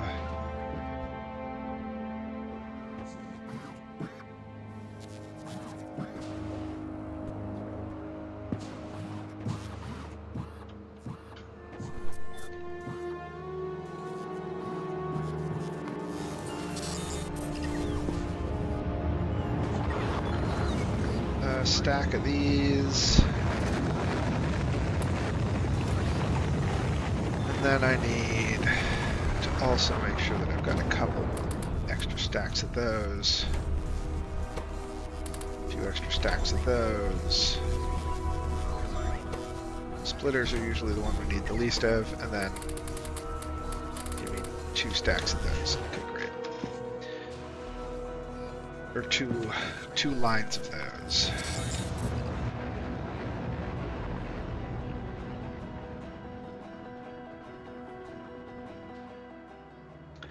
Okay, first things first. We know that our...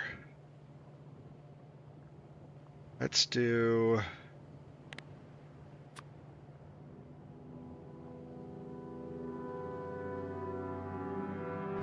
We know our lines are going to be...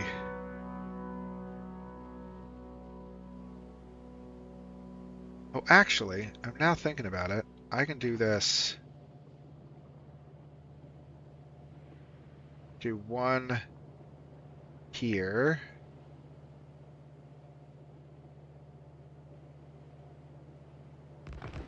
One here.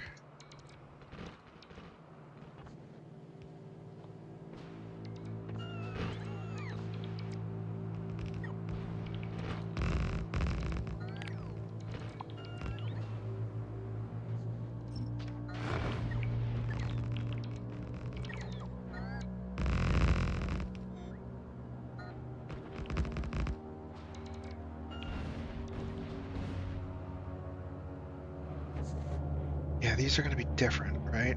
The way that we want this is, because this is almost never, we're never going to care if there's extra. There's almost never going to be extra. So the way this is going to work for these particular setups, for the scrubber miners,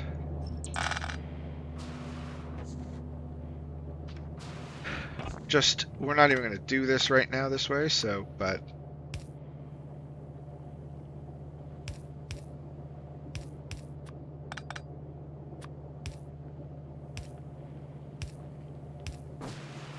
I'm going to do them like that.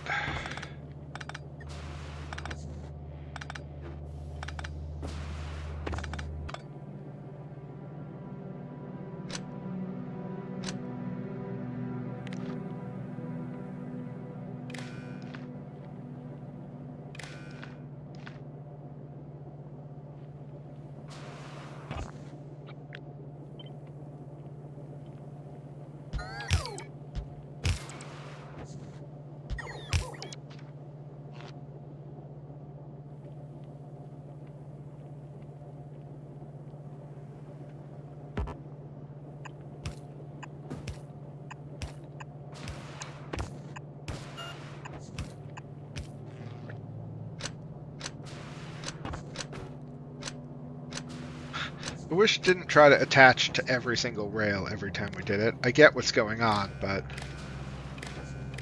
because they're neodymium rails, they count as power pull points. So it just tries to connect them, and I'm like, God, it's so nice if you just didn't do that. I'm actually gonna put that one, these ones here.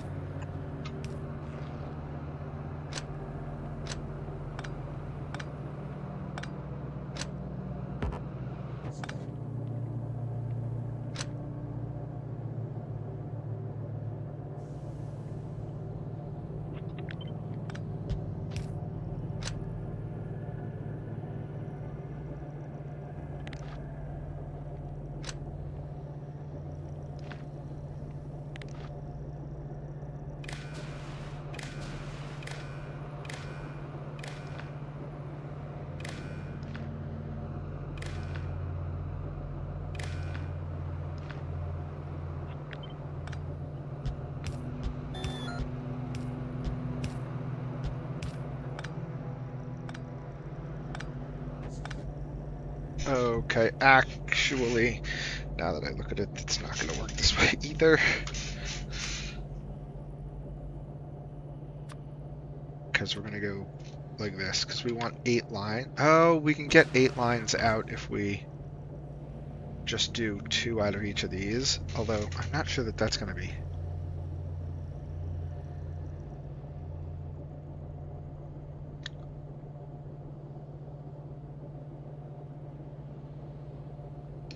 We'll have to see exactly how quick we can get resources here. Either way. Terrain kill. That. Get everything out of the way.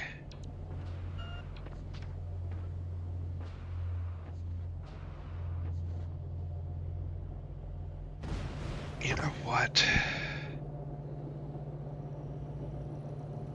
For now, since we're gonna do it,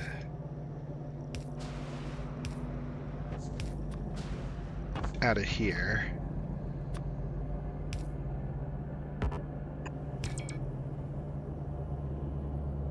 Six, 7, 8.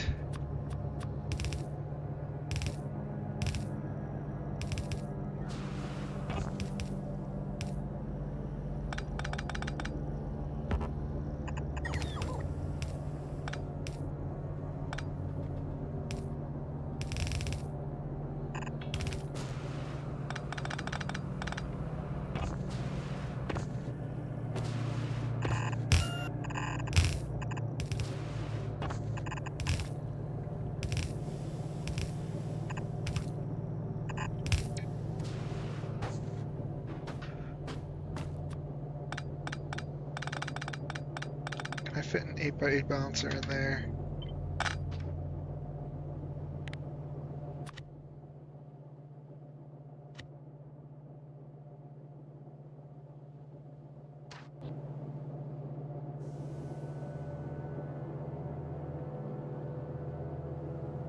Not quite. Well, maybe.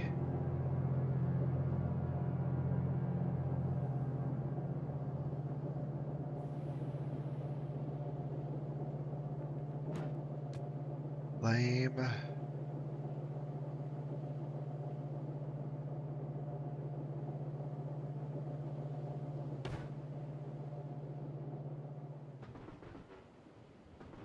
Do I just need to extend that up one?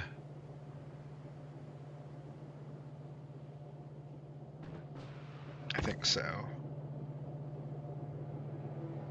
So I can't move these forward because this is where the train stop goes. Train stop has to go here. That's as far forward as it can go, so if I wanted to get onto those, it needs to go there. So that means this does probably need to move up one more spot. Which is okay. We got the space. It looks cool.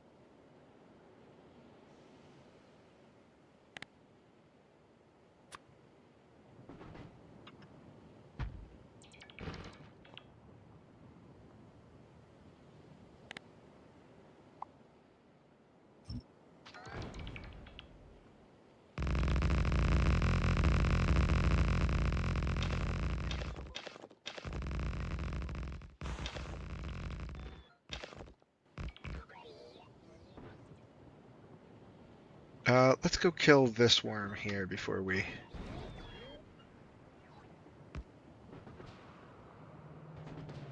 get too comfortable. Where should our pet worm go? That's the other question. I'm thinking our pet worm might be right here. This might be the pet worm.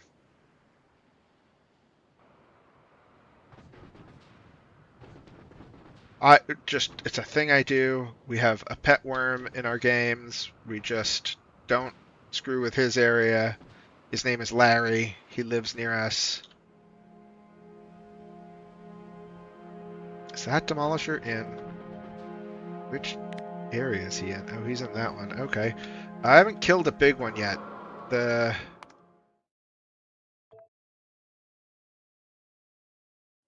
railguns don't do as much as they did previously, so...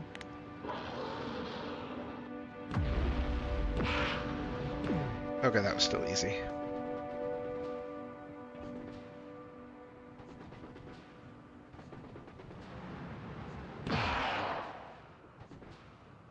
Great. Must have upgraded it again or something. Let's just...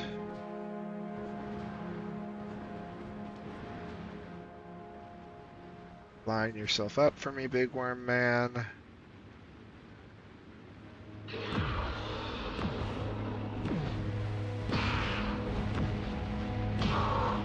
Oh, oh, very close. You want to kill them when you're using the railgun on the worm. You want to get them as straight as they can be and shoot straight down them, because every segment counts as a hit. Like Big Demolisher in 2 hits. You can do the same with the tail. It works a little easier on the tail because he can't hit you with his head. So if you can get them to line up and then get right behind them and shoot straight down them, straight through them, they die real fast.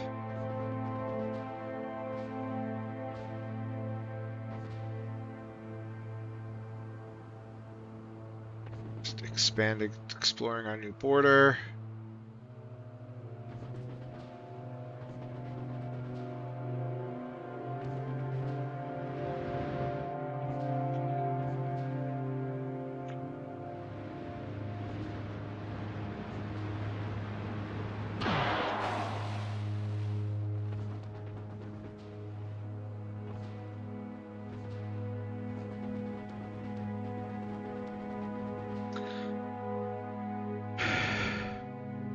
On the mini-map, this looked like a penis.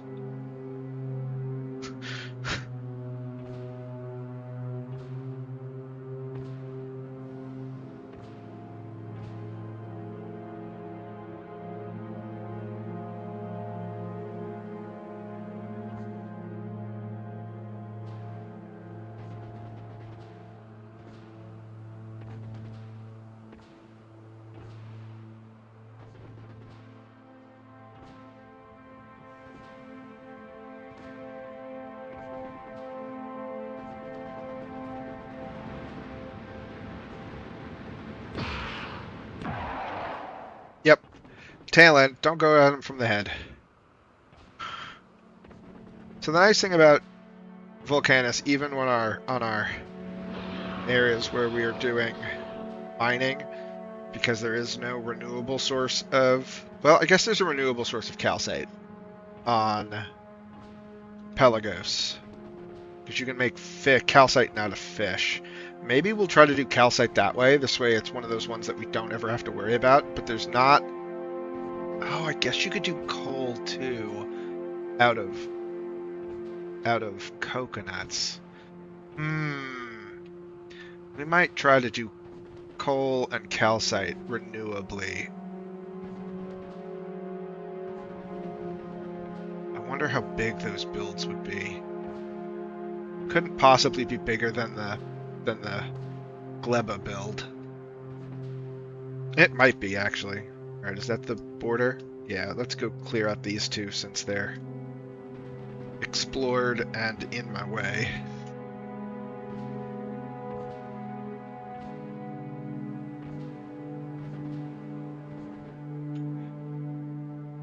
And let's mark Larry's zone.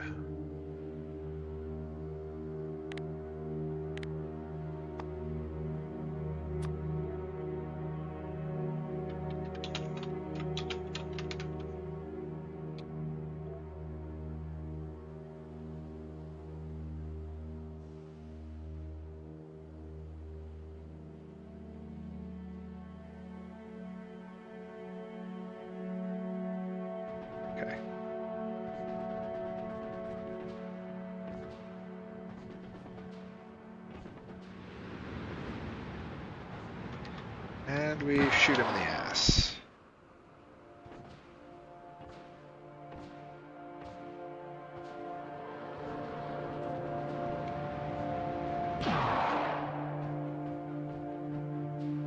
Great.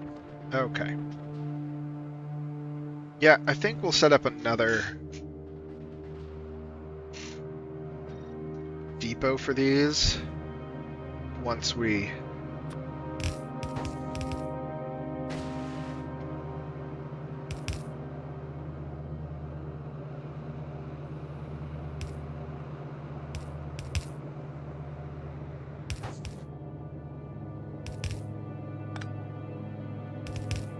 Oh, we forgot to add the...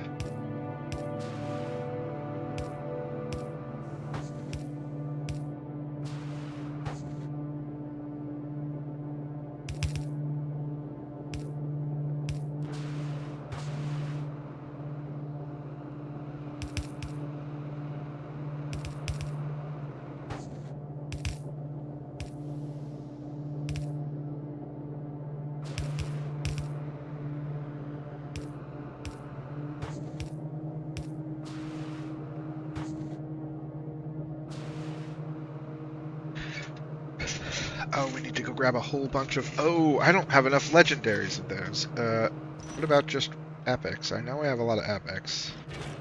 What does an epic one look like?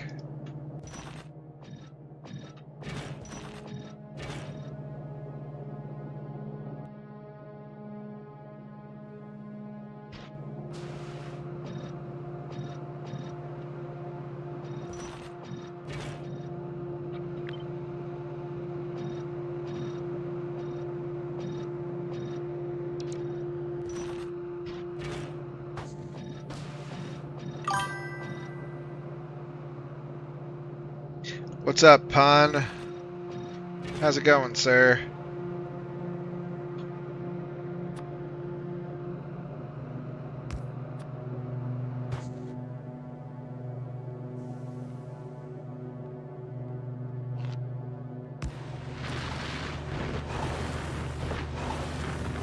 $367, perfect. Actually, that's great. That means we don't have to use epics, and we can still get to 360. Alright, let's go grab a whole bunch of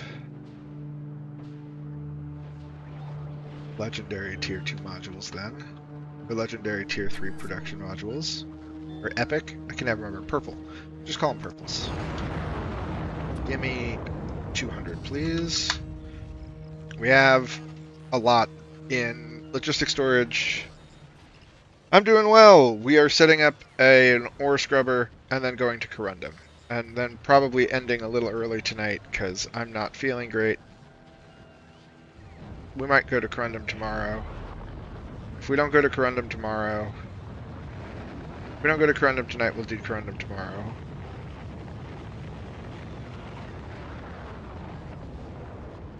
Yeah, I woke up with a little bit of a tickle in the back of my throat, and it didn't get much better throughout the day. But we started stream a little early tonight, and if I'm not feeling great, we'll start stream early tomorrow night as well.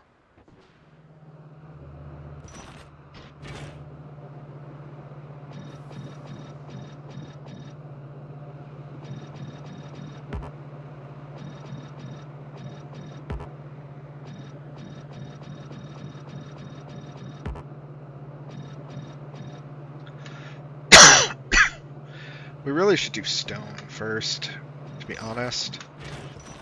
Which means calcite first, because that'll give us the ability to make tier 3 of it, or make the parts to the modules that we really need.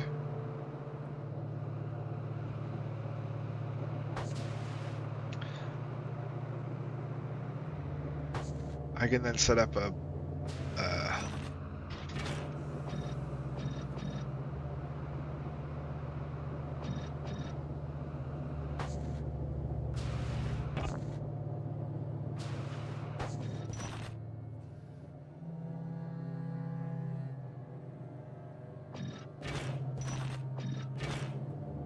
Oh, well, we need plastic anyway. Plastic is the one that we need from this for it. So we do need coal as well. Coal will at least let us get carbon fiber as well, so we can use the other one.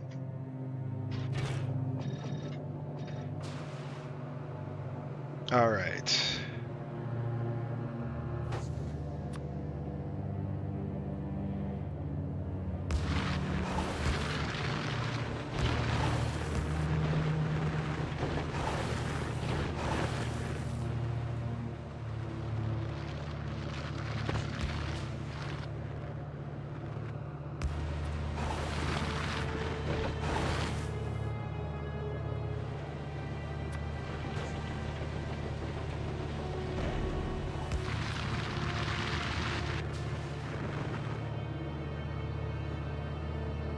All right.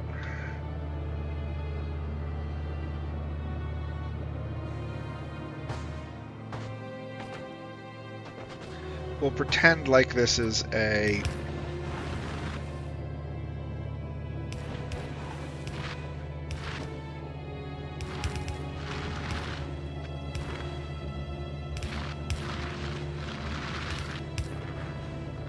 normal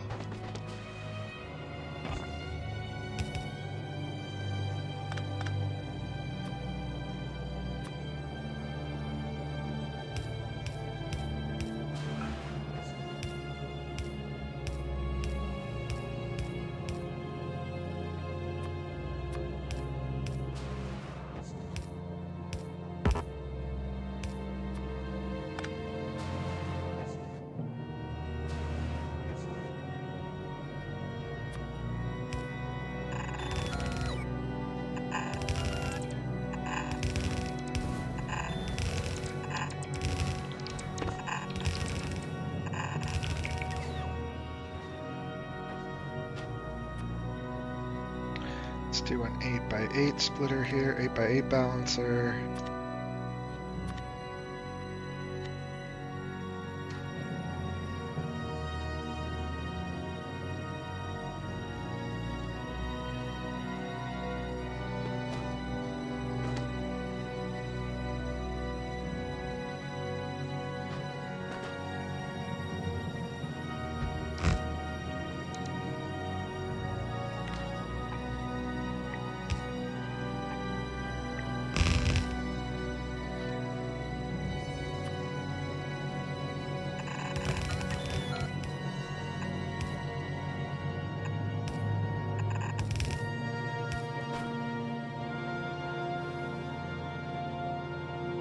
Let's see.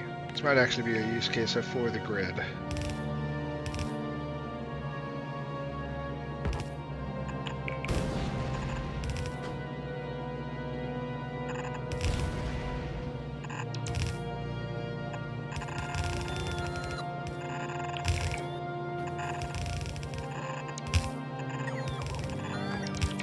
Viewer reminded me the other day that it existed, and I totally forgot about it, and it's actually useful right now.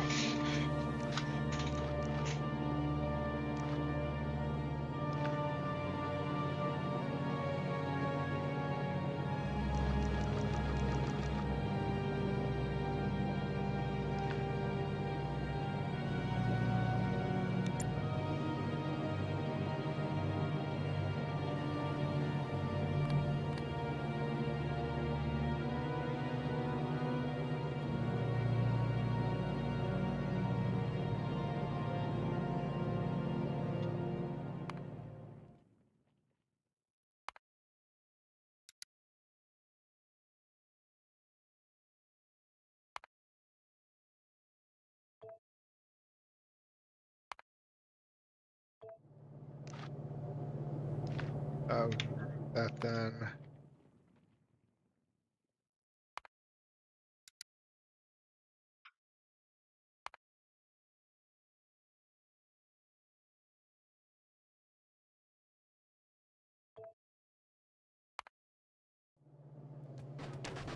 Okay.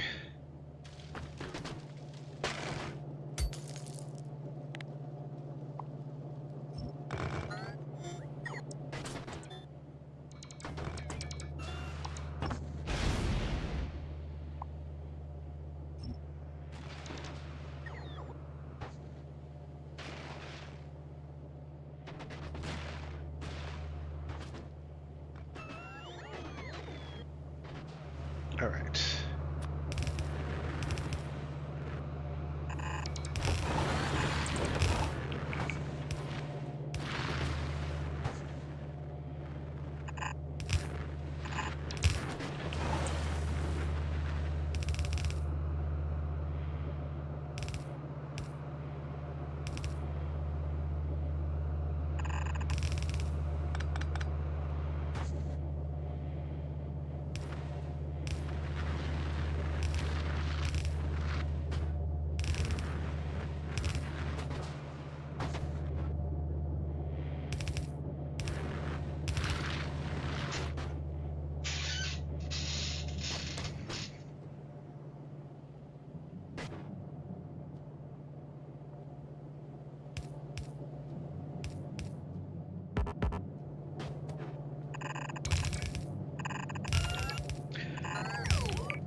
Okay, so now we go...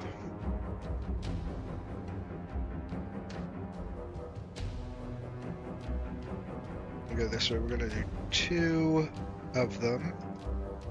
What are we upcycling? We're upcycling ore. This is coal.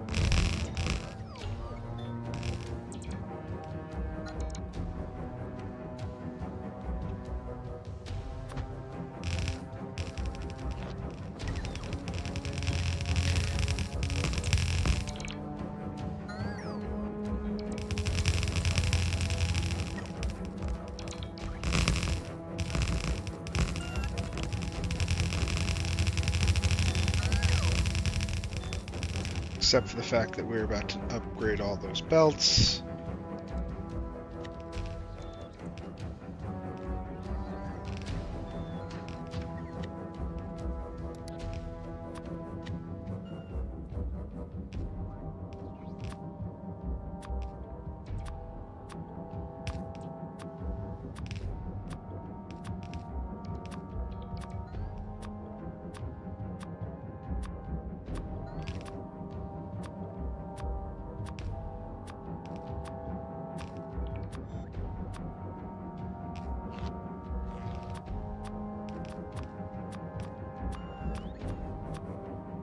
Ah.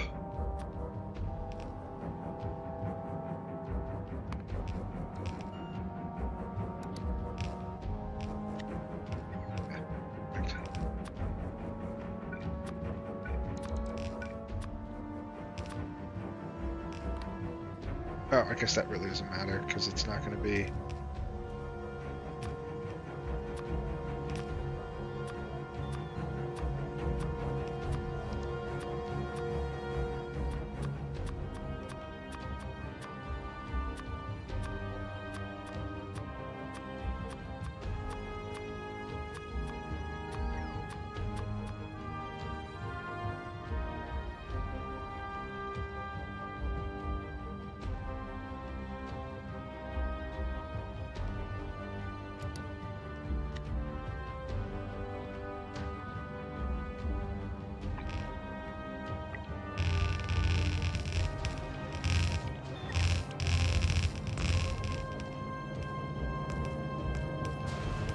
I need more underground belts. Okay, let's go back to novice. First off, the other thing we need to do is change the recyclers. Anything to that with that, because we don't have...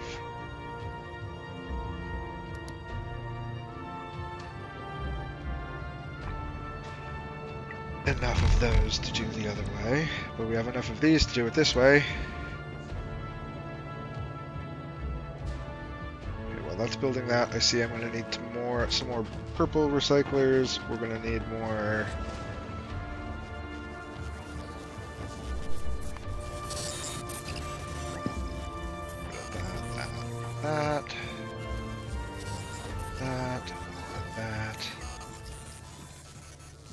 that.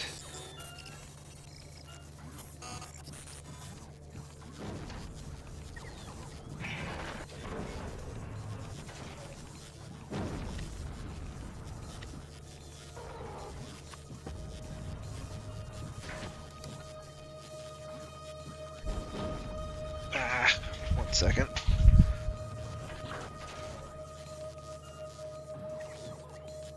Kitty girl.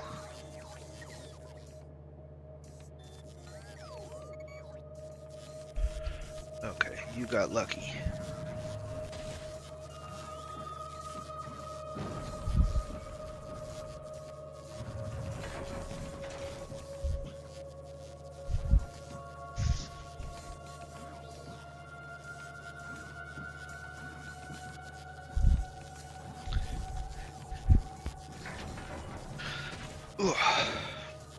Alright.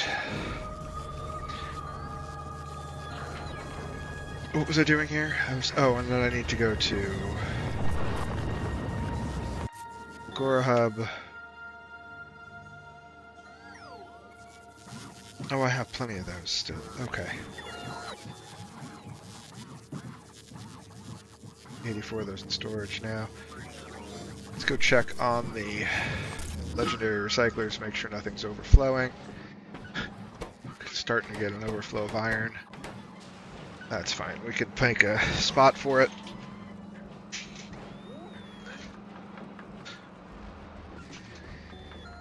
This just churns out legendary recyclers and modules. We might make... Actually, I might just do this all in legendary recyclers, at least. Get the speed from those, and then we'll build some new legendary recyclers. This should go pretty quick. It just needs blue circuits. We can make a bunch of blue circuits. Don't need steel. Steel is tough, because steel, this is the only spot where we're getting legendary steel currently, because there's no good way to make legendary steel without legendary coke.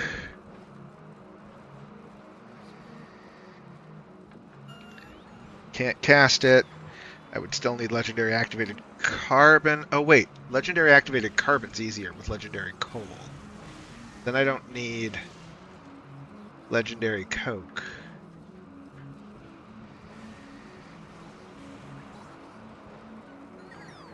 Because legendary coal can just go straight into legendary activated carbon. Coal to carbon to coke in a calcinator. Oh, okay, great. So we don't need the legendary wood for coal, or steel, then. Specifically because we have Pelagos.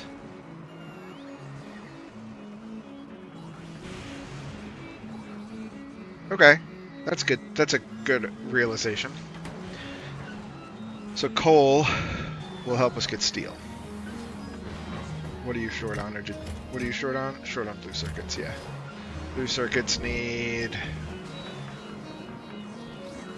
red circuits, which we don't have any of, and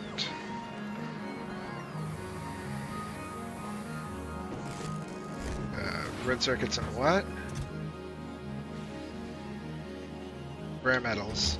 We have rare metals here. We have a whole bunch of rare metals on the other side. We might make some of these before we go. But for now, let's just go back to here.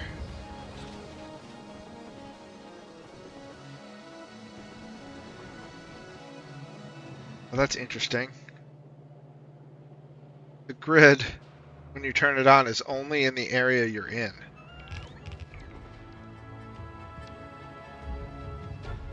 It centers around you and turns on and off. It doesn't do it for the whole world.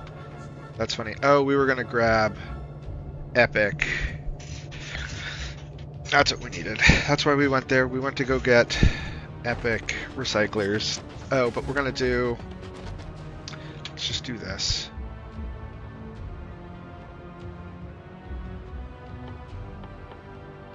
We'll just do this with legendary recyclers because it will be too slow without them.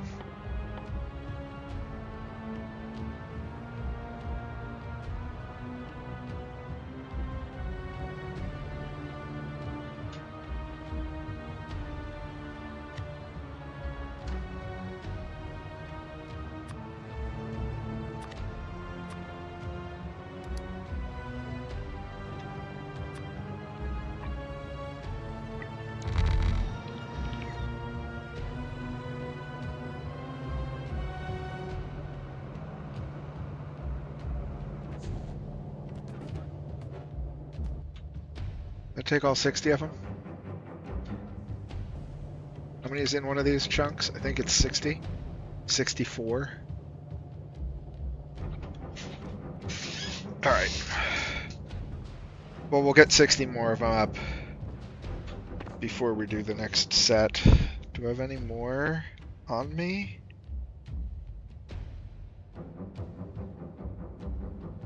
I have 6, so I just need 60. Okay, that'll be fine. But I wanted to do this. This gets sort of centered in the middle of this.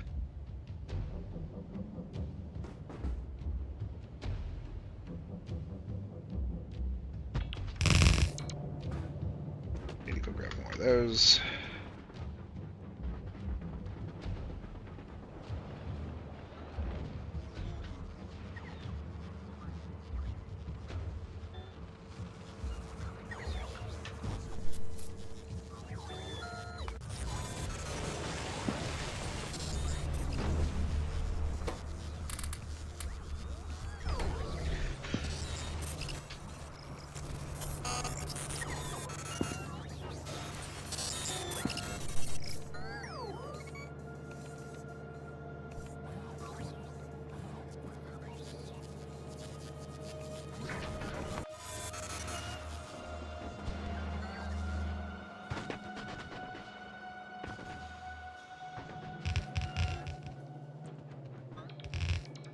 Okay. Now,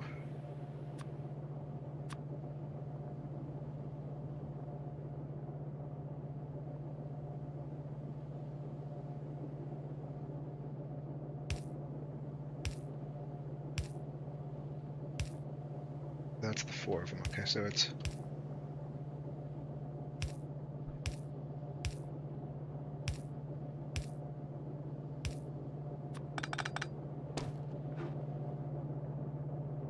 so this does still have to go over 1.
Get these 2 city blocks connected up.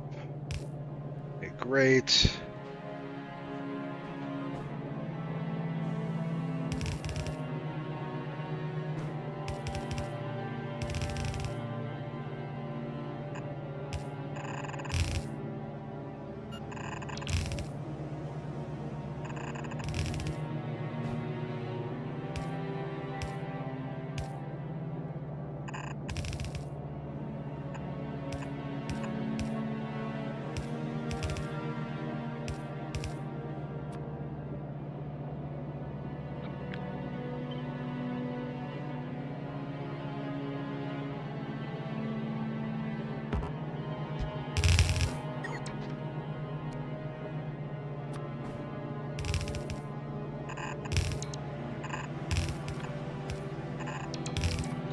Nice and clean.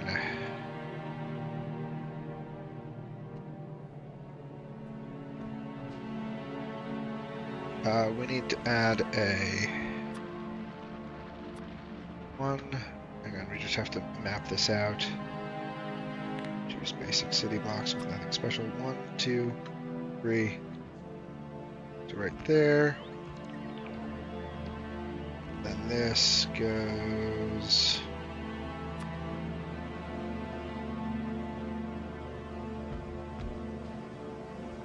Right there. Oh, we have to go grab some. Well, that'll be fine now. Now those bots will finally return to me.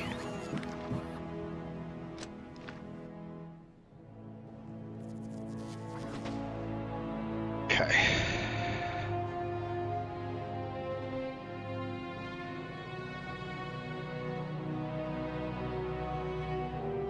Alright, so this should turn on legendary coal. We're actually going to make a change here, though.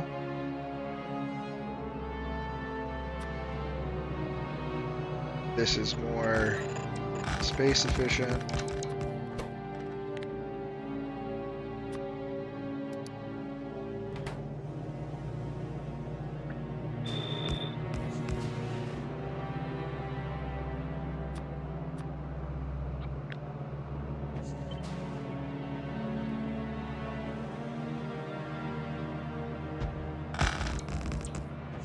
I don't think we'll need a whole other line of these.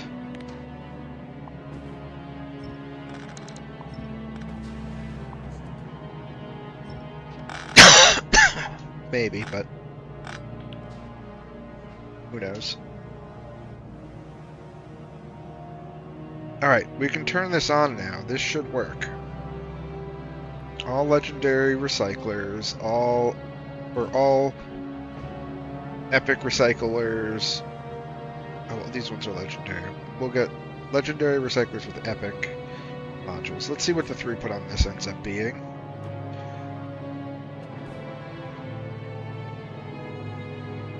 We can put down these to see.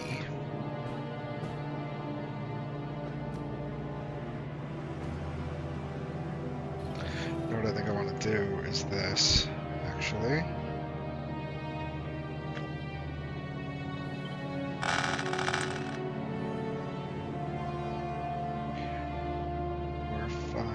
Seven, 8.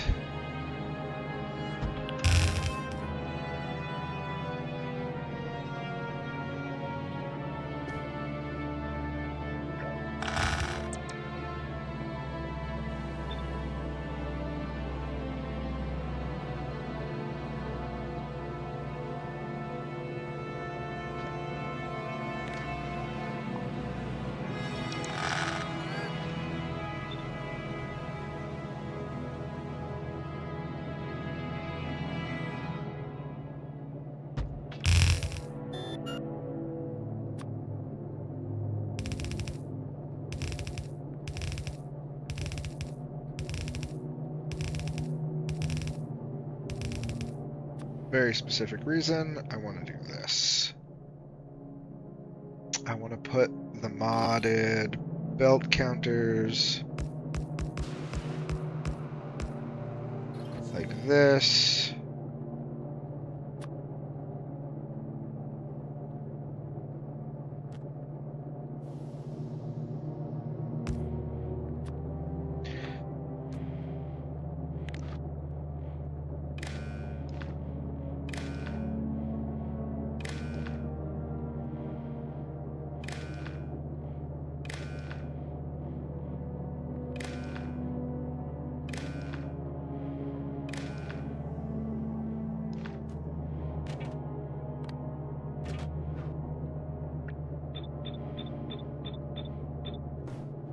So I can count, see exactly what it is. Actually, I think I want these.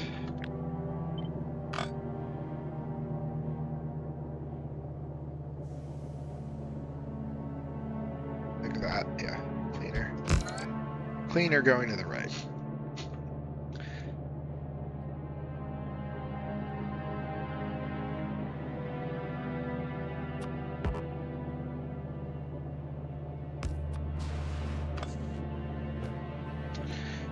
Alright, and actually what we can do is we can use this space here to process this ore into plastic or something else. Plastic or carbon. Plastic, carbon, and activated charcoal.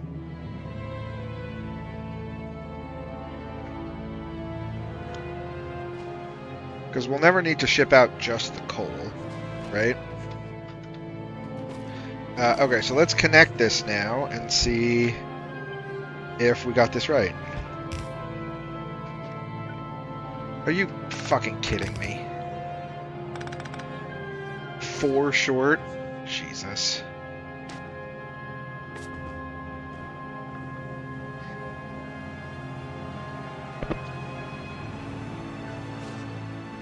Hang on. False start.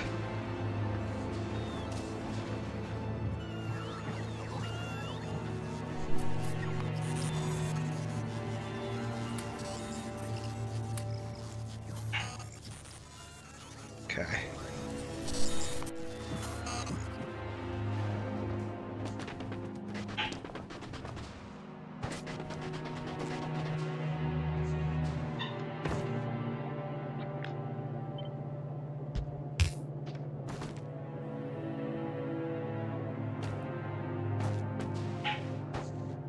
Huge throughputs.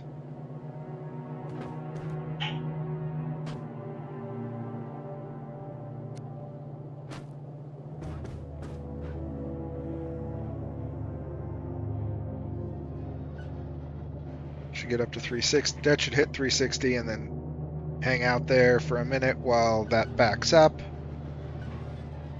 Okay. And it's making it to the end of the line.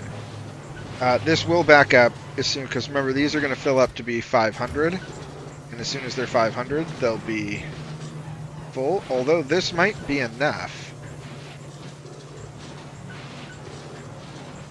With the front half being legendary miners, we are getting bits all the way to the end.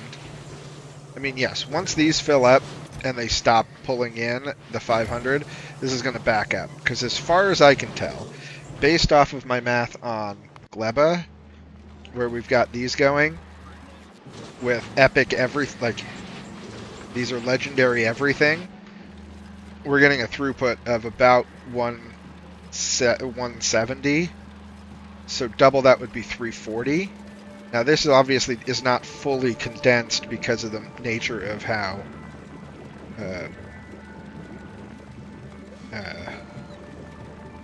bacteria will sort of work in fits and spurts, but I think because one of these is doing about 170, I'm guessing that two of them should handle a full 360 if this is fully compressed. So we'll see. Like I said, I don't think that, yeah, see, it's already backed up all the way because these are not legendary and we don't have legendary inserters. But we're already getting some coal. Let's see how much we get in the first 10 minutes.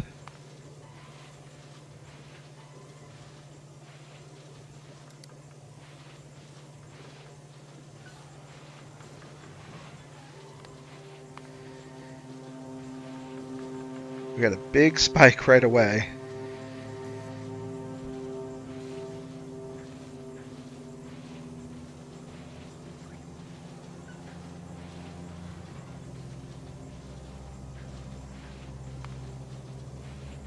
So over the past minute, we've gotten 20 per minute. That's obviously not going to... With legendary, it's hard to... With upcycling, it's hard to get a real true number.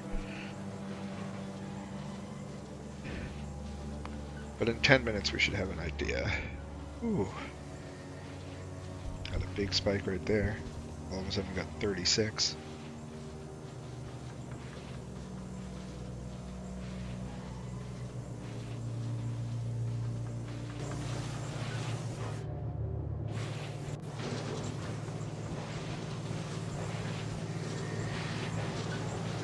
We should make this legendary modules now.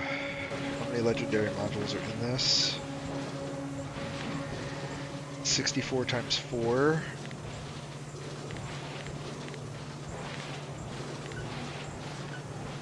$256 for one of these.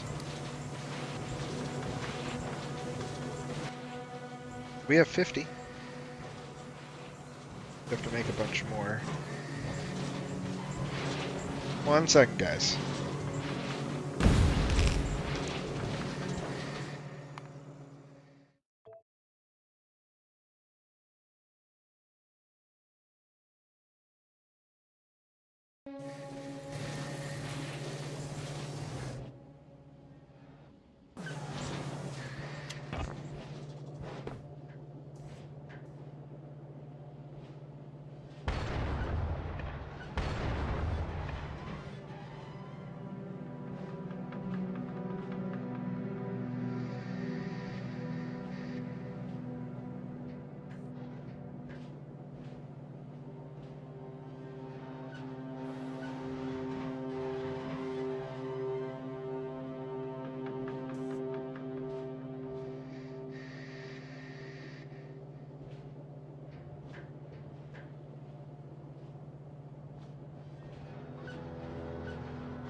Alright.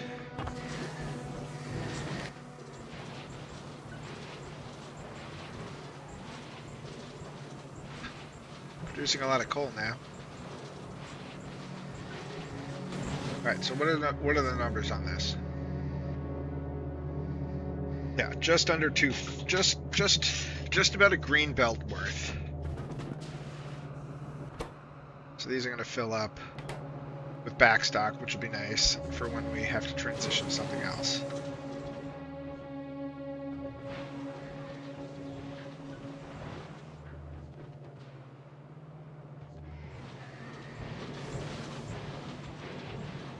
Normally what I do, and maybe it's better to do it this way, is to build these out on site and then train back the legendary.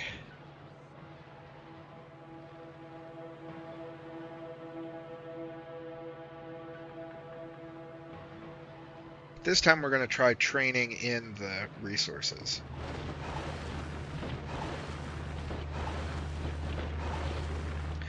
Instead.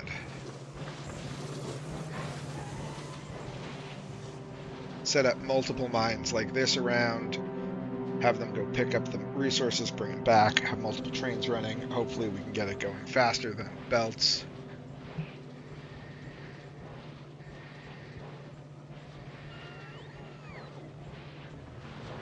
Even so, if this runs dry, it's not the end of the world. It'll just pick up and scrub out whatever we bring to it, so.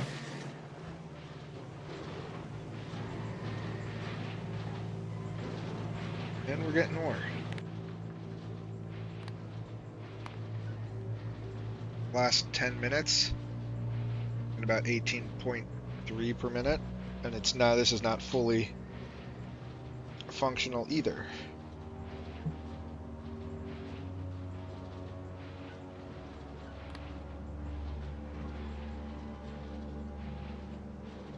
A lot of iron plates per minute.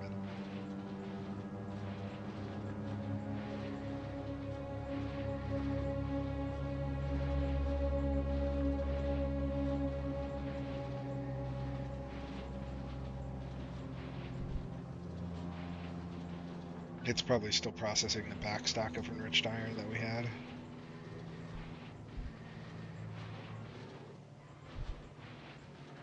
Yeah, about 46 of that per minute. This is the number that we look at, really. Although that counts Fildora. What we're gonna do, the end goal is to have all of our, like, we'll process this into plastic, carbon, and activated. Right, we can do things that we need for it. Used in. We're not going to use that silicon recipe. We're going to make plastic. We're going to make carbon.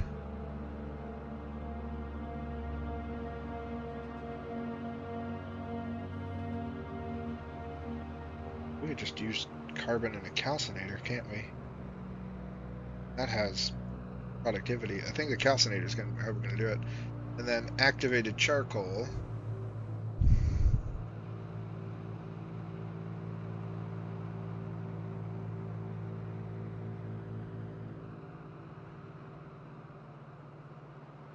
Yeah, so coal. So carbon. No coke. We do carbon. Coal. No, not coal. Carbon and activated charcoal. Plastic, carbon, activated charcoal. Because then we can go with activated charcoal. With carbon, we make the activated carbon. Then with activated carbon, we can make steel plates and a calcinator. From legendary iron plates. So we don't need legendary wood. And with the legendary activated carbon, we can also make legendary engine units.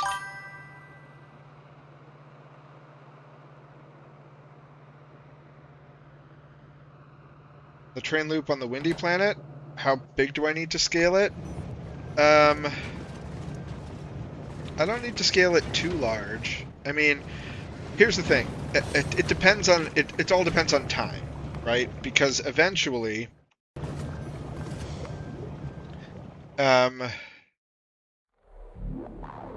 we want to do these two techs, the Biofused Promethium and the Operation Excreman, which this allows us to have a secondary drop station on planets, and this does something for making biofused Promethean science packs, so we can do biofused research data to make Promethean science. I don't know if this is useful.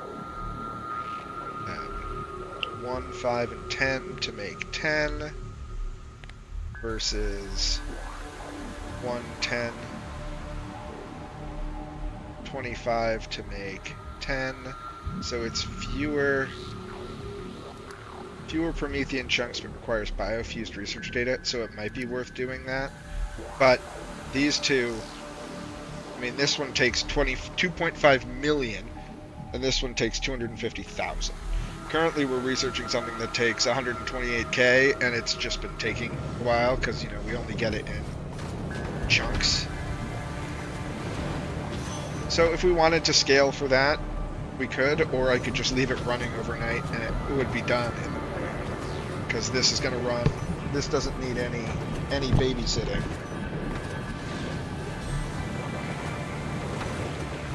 This will just run.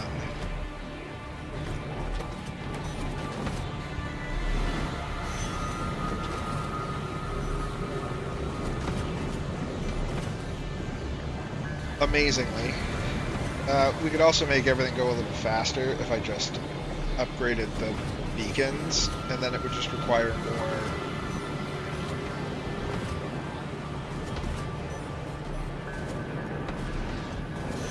I don't know if we could make it go much faster, because it's kind of limited by the ability for this to make stuff.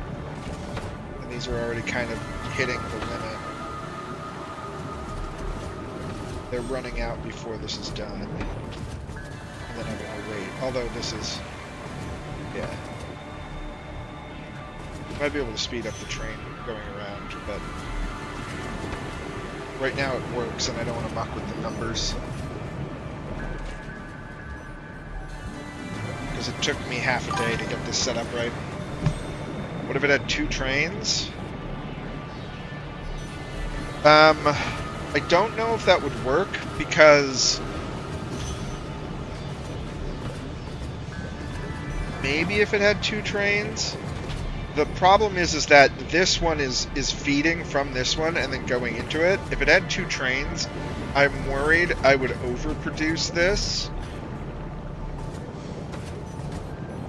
Maybe 2 trains might work, but they're not. The problem is that they're not on. Oh, I get on the same timers. So this one would try to leave before this one stays. So there's a problem where it would wind up with, they'd wind up just sitting behind each other. Because this doesn't take as long to load as it takes to unload.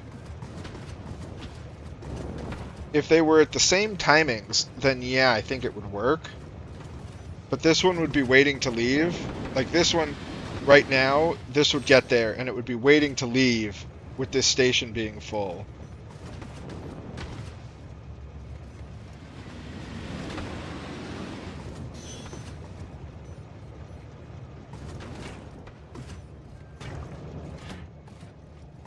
Maybe.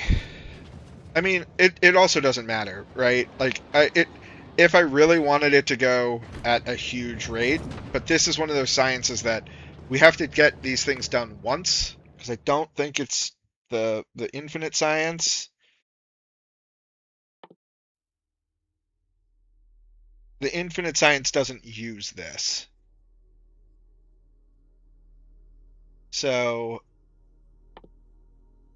we only have to do it once for those. There's no there is no infinite science that requires that. So I don't have to scale it quite as hard. I just have to have it be running while I'm doing other stuff.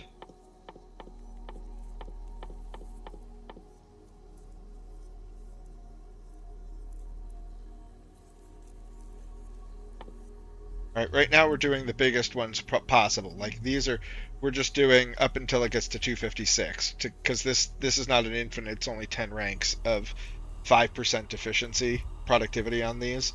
So we're just running these so that it's running and doing something.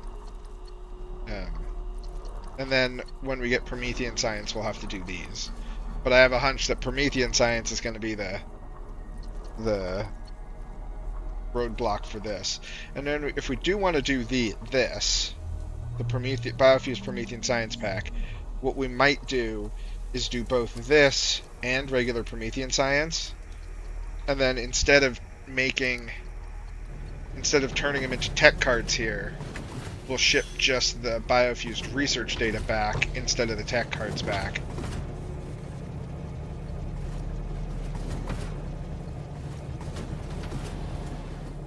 And then make these, because these are what we need for the enhanced Promethean Science.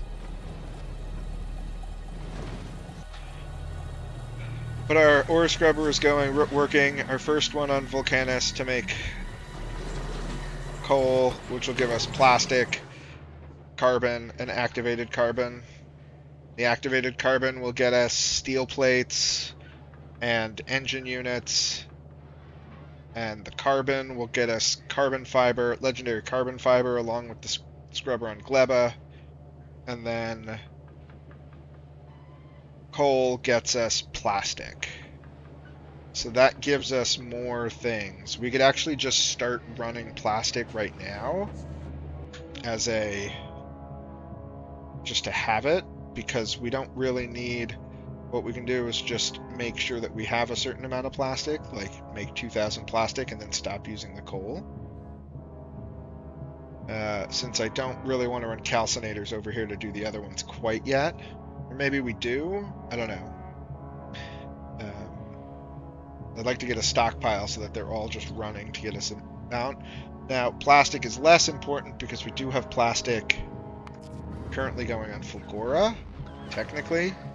We're getting plastic here from this. This has been running a long time, though, and has only gotten a small amount.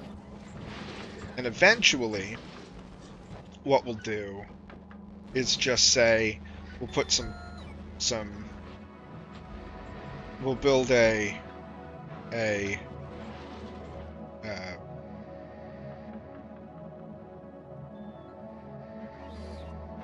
we will build a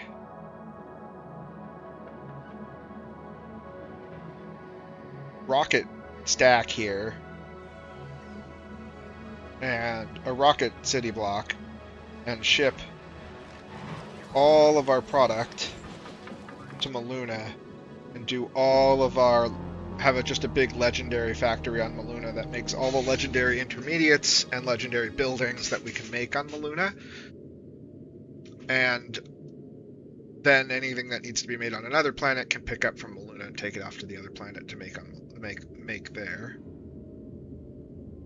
Because Maluna has cheaper rocket launches, not that that will really matter, and cheaper rocket launches and pretty much infinite empty space that we just have to clear out ridges for, while also being close to Novice and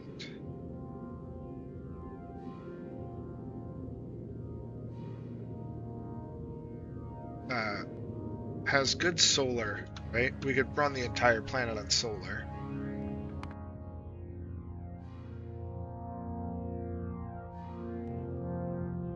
Solar power in atmosphere 100%, solar power in atmosphere 200%.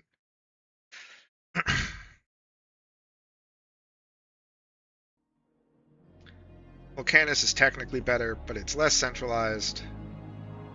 Actually, Gleba is the best spot to do legendary stuff because it is the most centralized planet.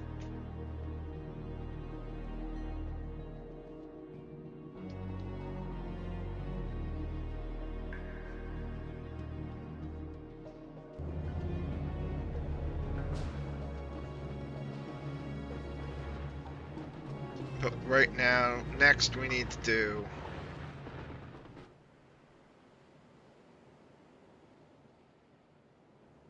it's just such a shame that that's right there. right where I want to do the next one of these. Although, maybe we flip this one and do calcite over here, because calcite's there, and then we do tungsten here. This way we use these, but they just go like this. And we might be able to rip that calcite out. Let's see. Let me check here. Let's see. If we take this... Ooh. That is a weird situation, though, because this is not perfectly in line with these, right?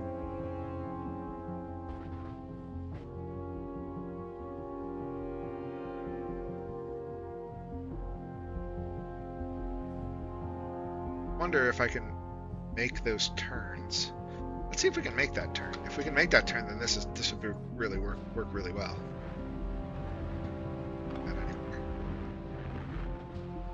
Let's find out.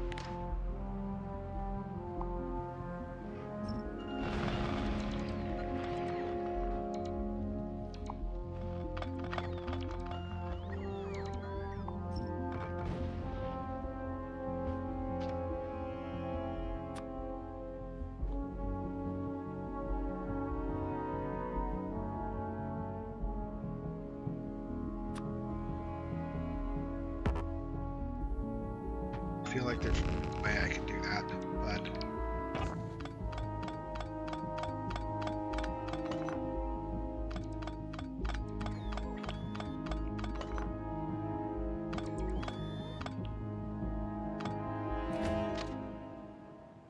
oh, hey, we can.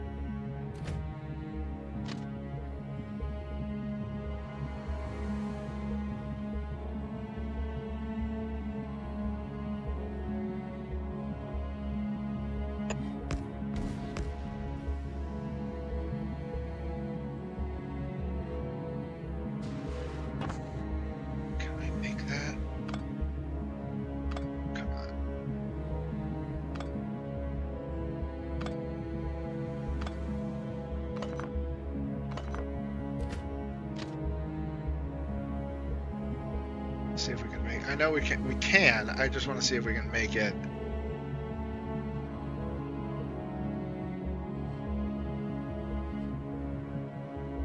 Clean. Keeps wanting to add that other up to it.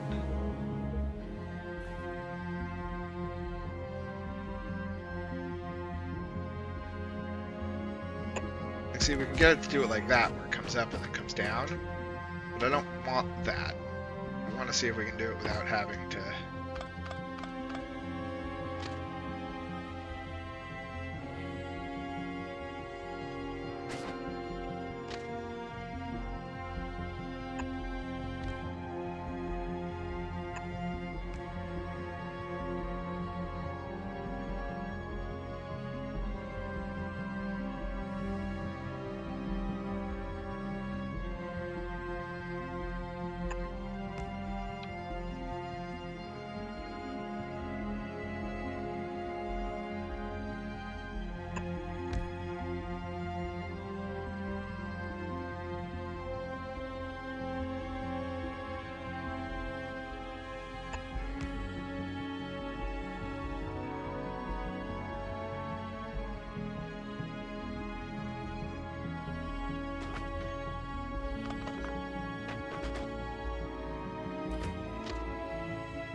That just looks ugly. Don't quite understand why it wants to go.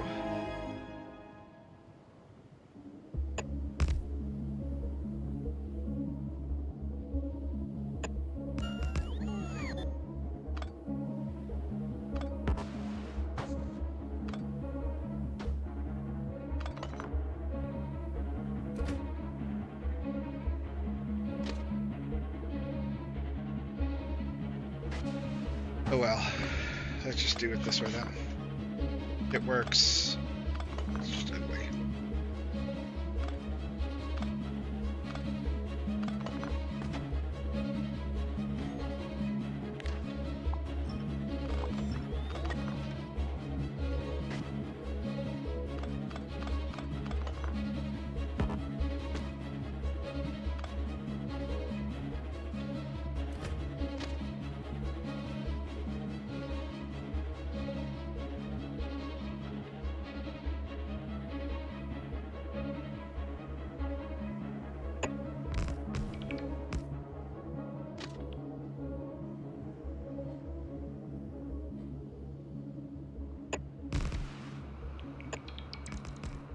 Whatever.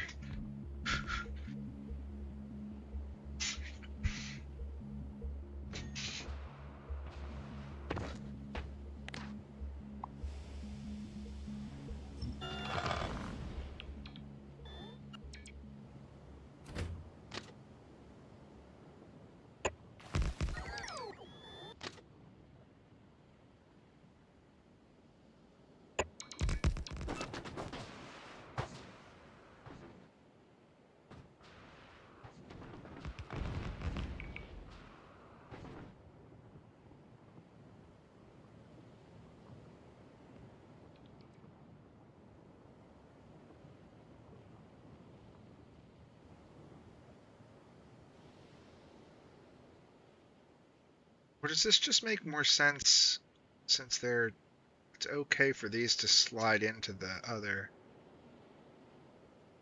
Yeah. Yeah. It makes more sense to do this. Let's let that all drain. Actually, we're going to cut it here.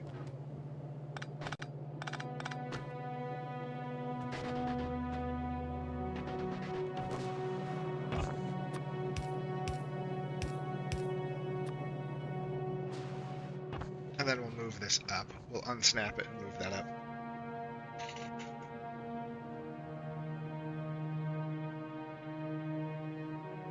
This is the only thing we're doing tonight.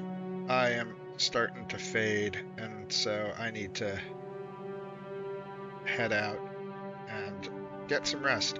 I will let everybody know on the Discord if there's a stream tomorrow. If not, then it won't be again until Thursday.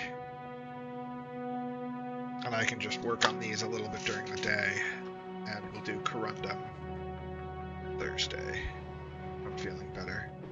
Right now I just want this to drain so we can move these. So let's kill this. And kill this.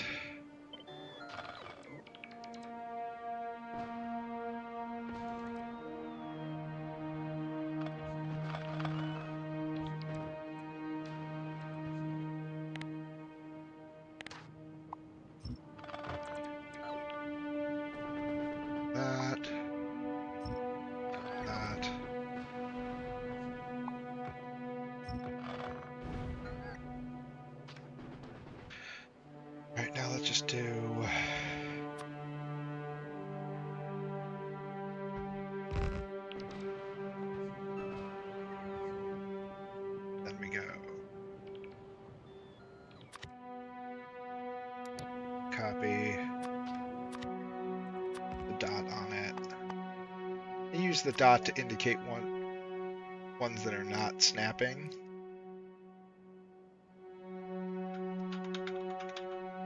For my city blocks.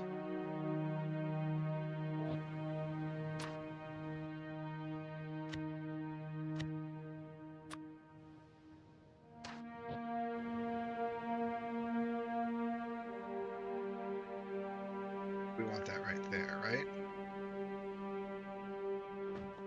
Just drop down the city block so I can tell where it is.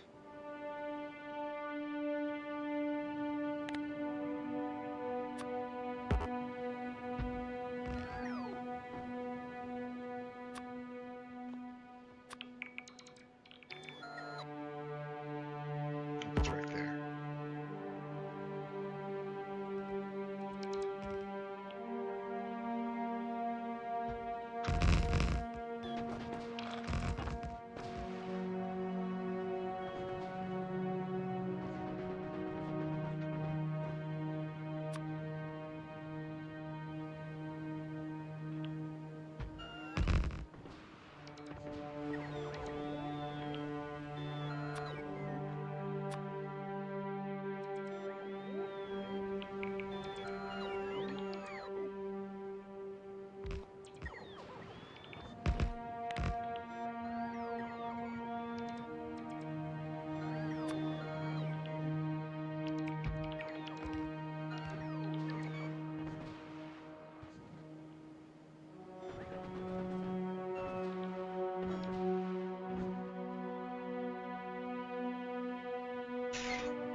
Yeah, that's what I figured.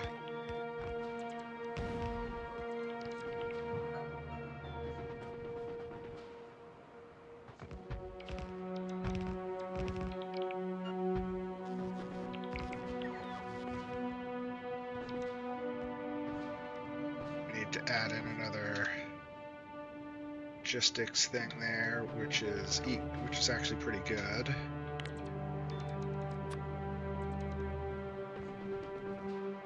Oh, it goes right in the middle of this one.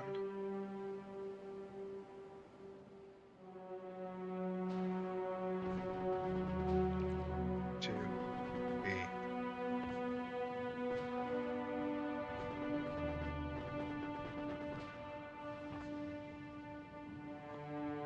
So it would end up here.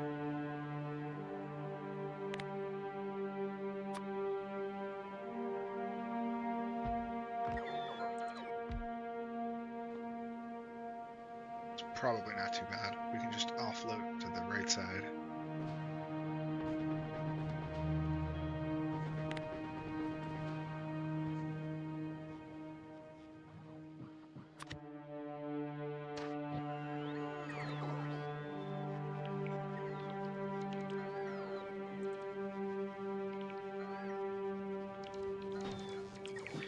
Just flop that.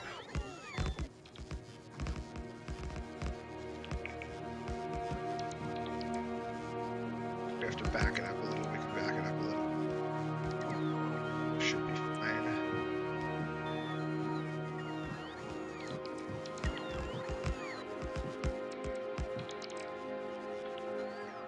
Now we just put that there so that they can build this. Okay, great, you're empty.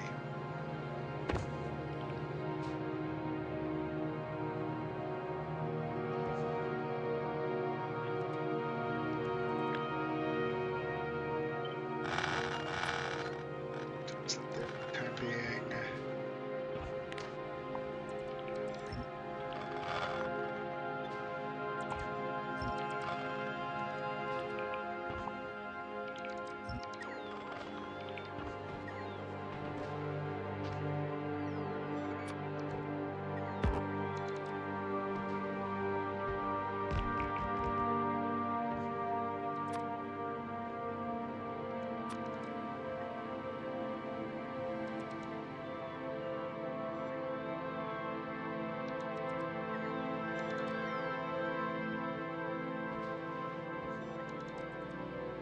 Gets there. Tell without my guideline.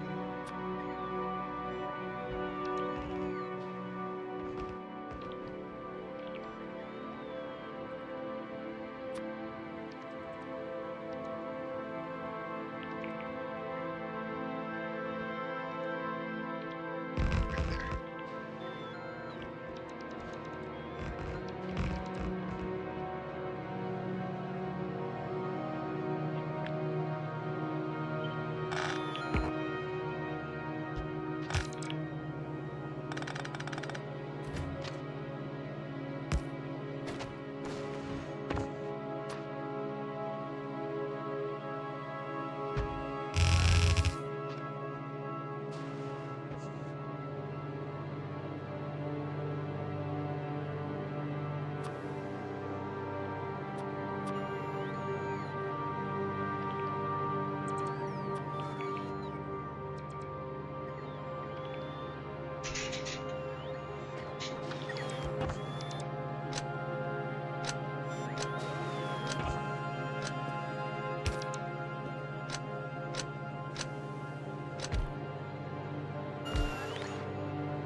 Stretch! Give me a minute, Aleppo.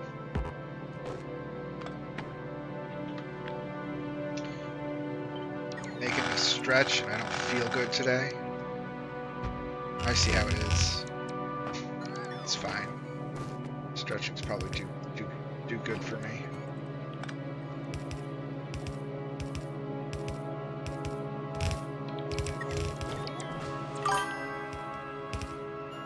Hey, look like I need a stretch. Alright, give me just a sec.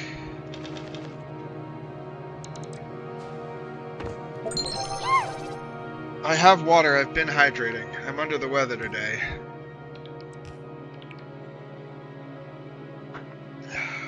This is the last thing we're doing before I end my stream. Ugh.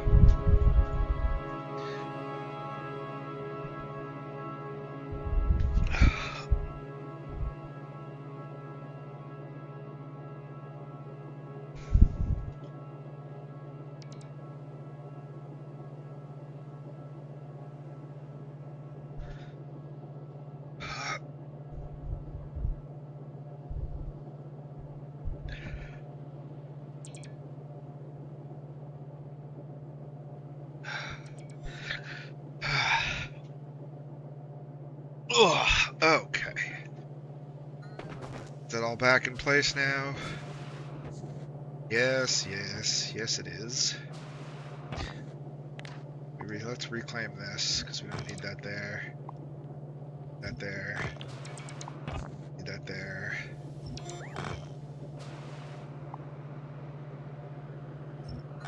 We will probably need that there, though, at some point.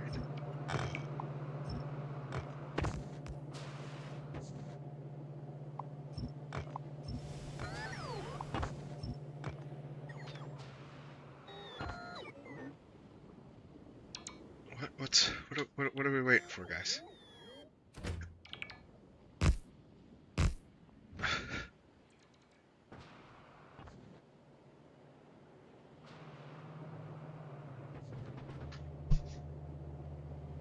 Oh, we're just taking forever to build out our stuff there? Okay.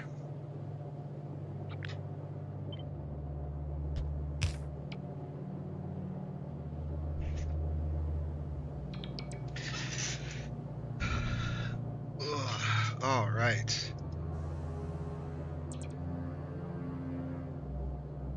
Thank you, Aleppo. How's your day going?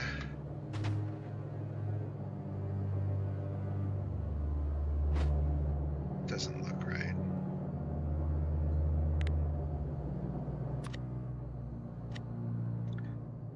There's a big hole.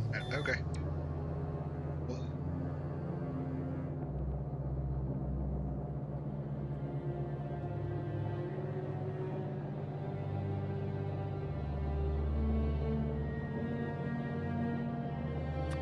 Curious if this works the same way if we go.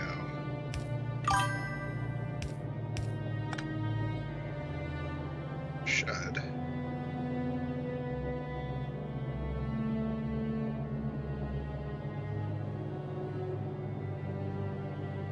I just did it that way because that's only 2 belts, and that's 2, 5 belts.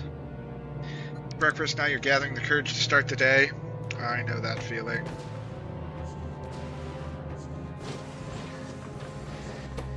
Excellent. And then we'll build another one of these right down here.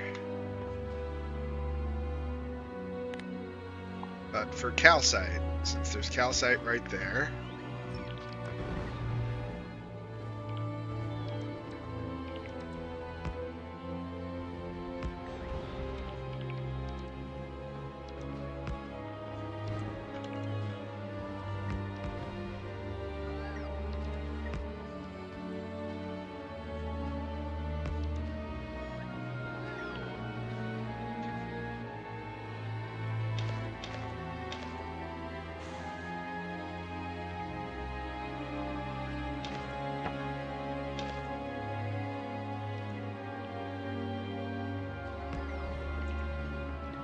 Let's help the bots out.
else we've done. Yeah, for the most part. Let's terrain destroy inside of this. And this. This. That.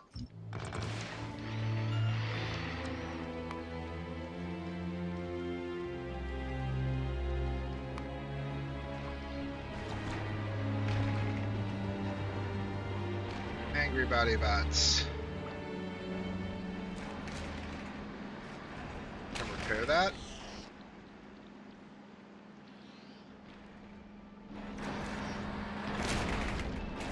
Anybody?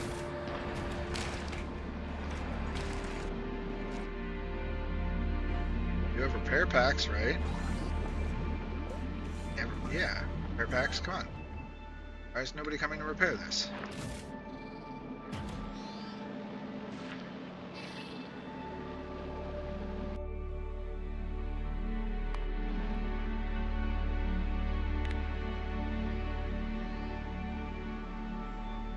Oh, interesting. Okay. I changed these from construction logistics mode just normal mode so that it would overlap less with this, but apparently if it's not in construction mode, it won't try to repair these.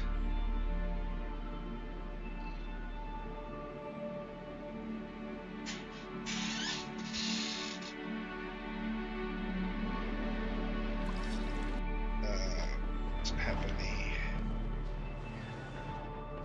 Alright, let's just go give Gleba some lasers to fix that with, and then we will call it an evening.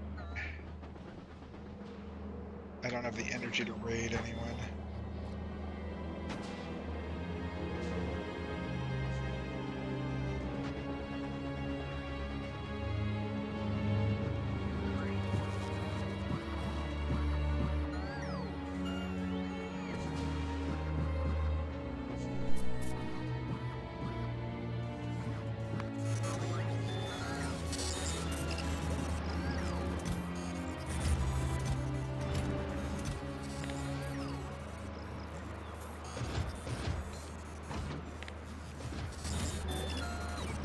Okay.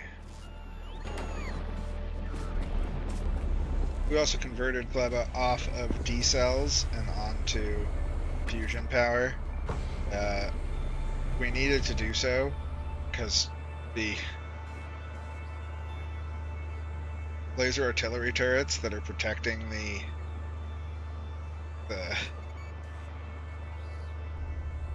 Ore Scrubber are very, very, very aggressive power-wise.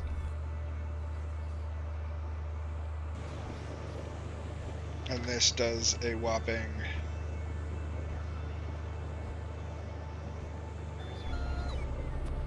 each one of these is putting out 190 megawatts.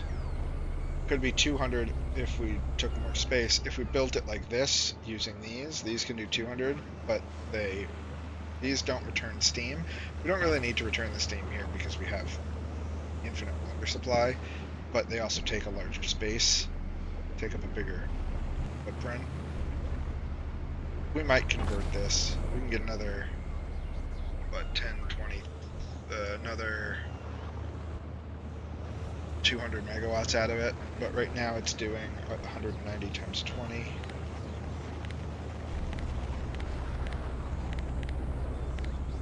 It's doing almost 4 megawatts by itself.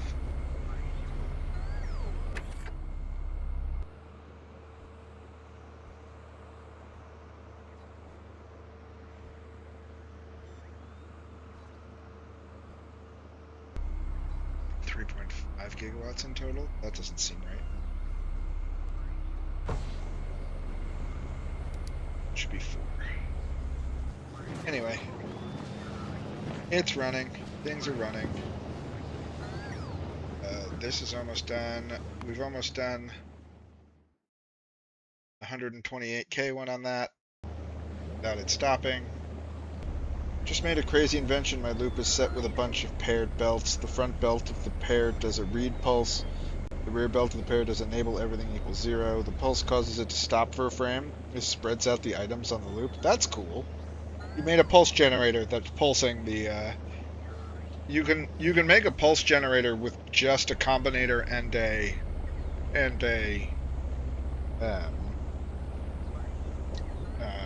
combinator and a decider by doing, or two decider combinators, where you do like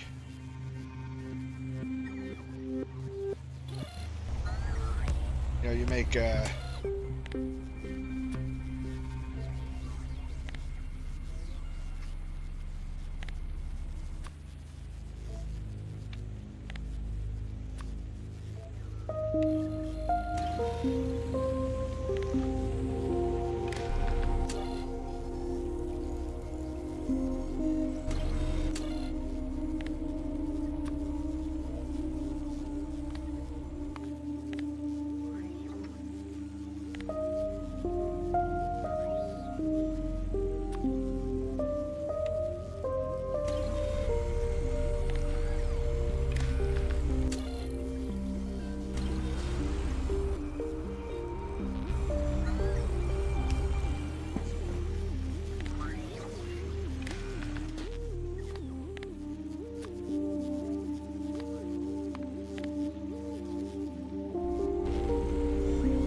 like that, so that you can say change the timings and change the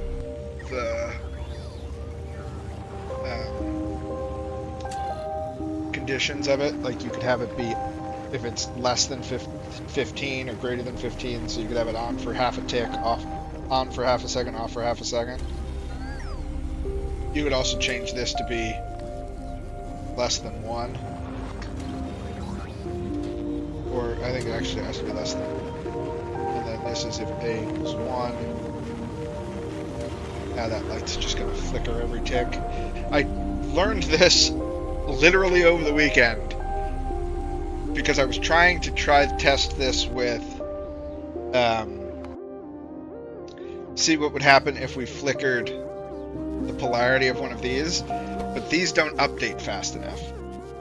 They update it, they require at least they require 10 ticks to change their polarity, I think.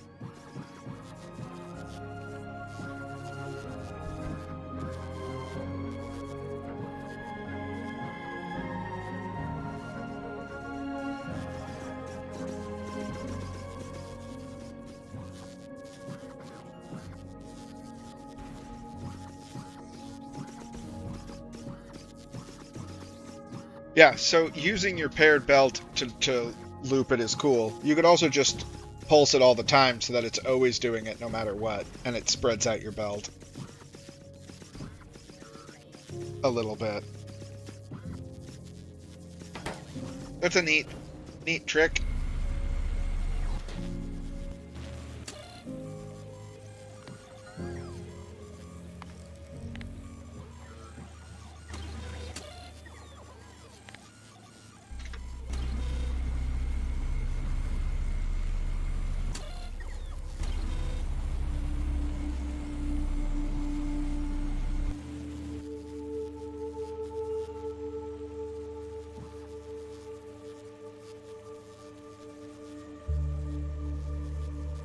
That's funny. You could make these legendary and make your particles more particles. That's so dumb. Our goal, one of our goals too. I fired one of these. Earlier today. I made a hydrogen bomb and fired it at a group of things on Gleba. I am really I do kind of want to make a legendary hydrogen bomb.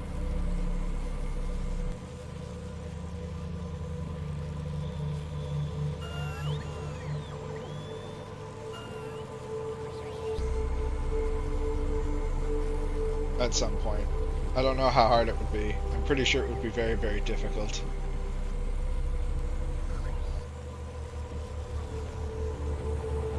Do we have any fun achievements for this? Any fun achievements on any of these mods?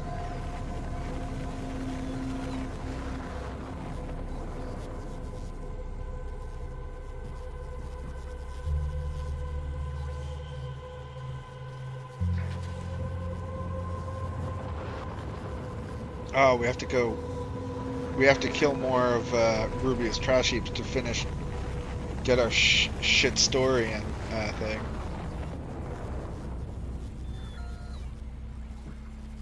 Pick a more fitting difficult level for Rubia. Beat Rubia while engineer must die. Difficulty. Well, we can't do that one.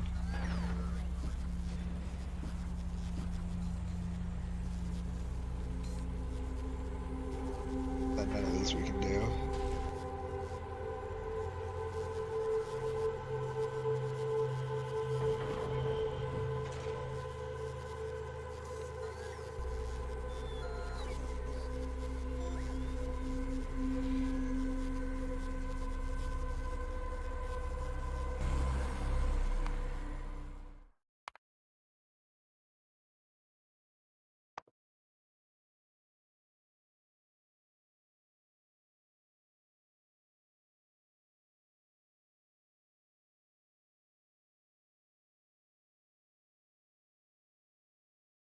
That's so funny.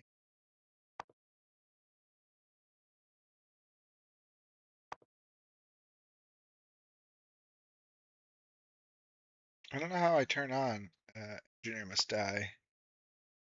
Yeah. Oh, there it is.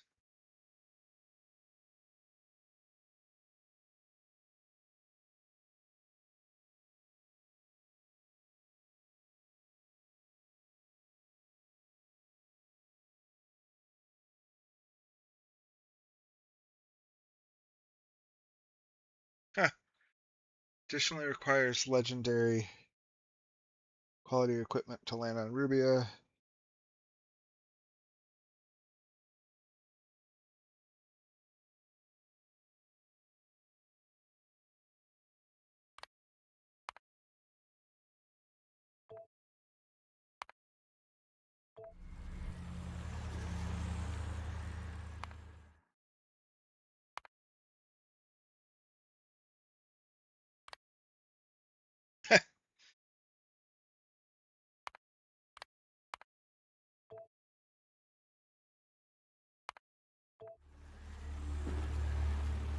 Oh well. Maybe next run we'll make put engineer must die on for all of this.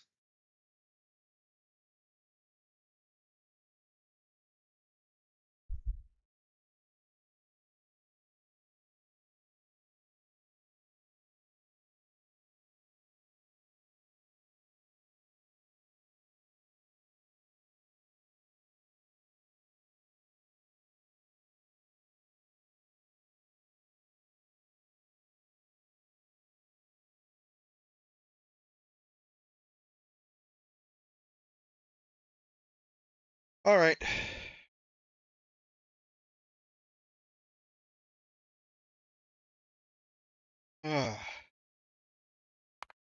I am wiped out. Thank you guys for coming by. If I feel better tomorrow, we will.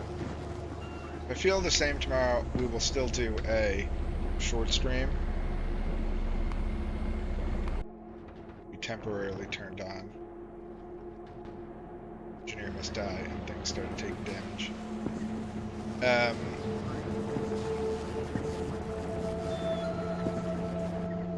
Didn't break my machine.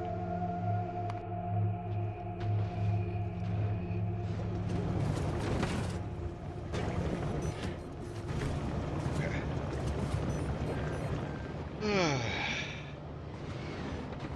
That is a neat find. Yeah, I'm not feeling well, Aleppo. I woke up with a little bit of a sore throat. And, didn't get much better, and I can feel I'm just tired now.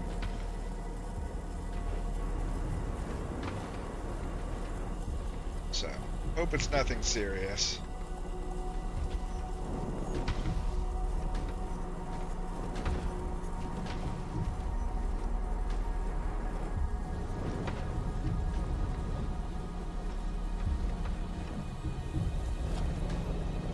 I should get to bed. I should get at least lay down and relax. So, have a good night, everybody. If I'm feeling the same, I will be back tomorrow. YouTube, like and subscribe. Thanks for coming by. And I'll see my YouTube frogs.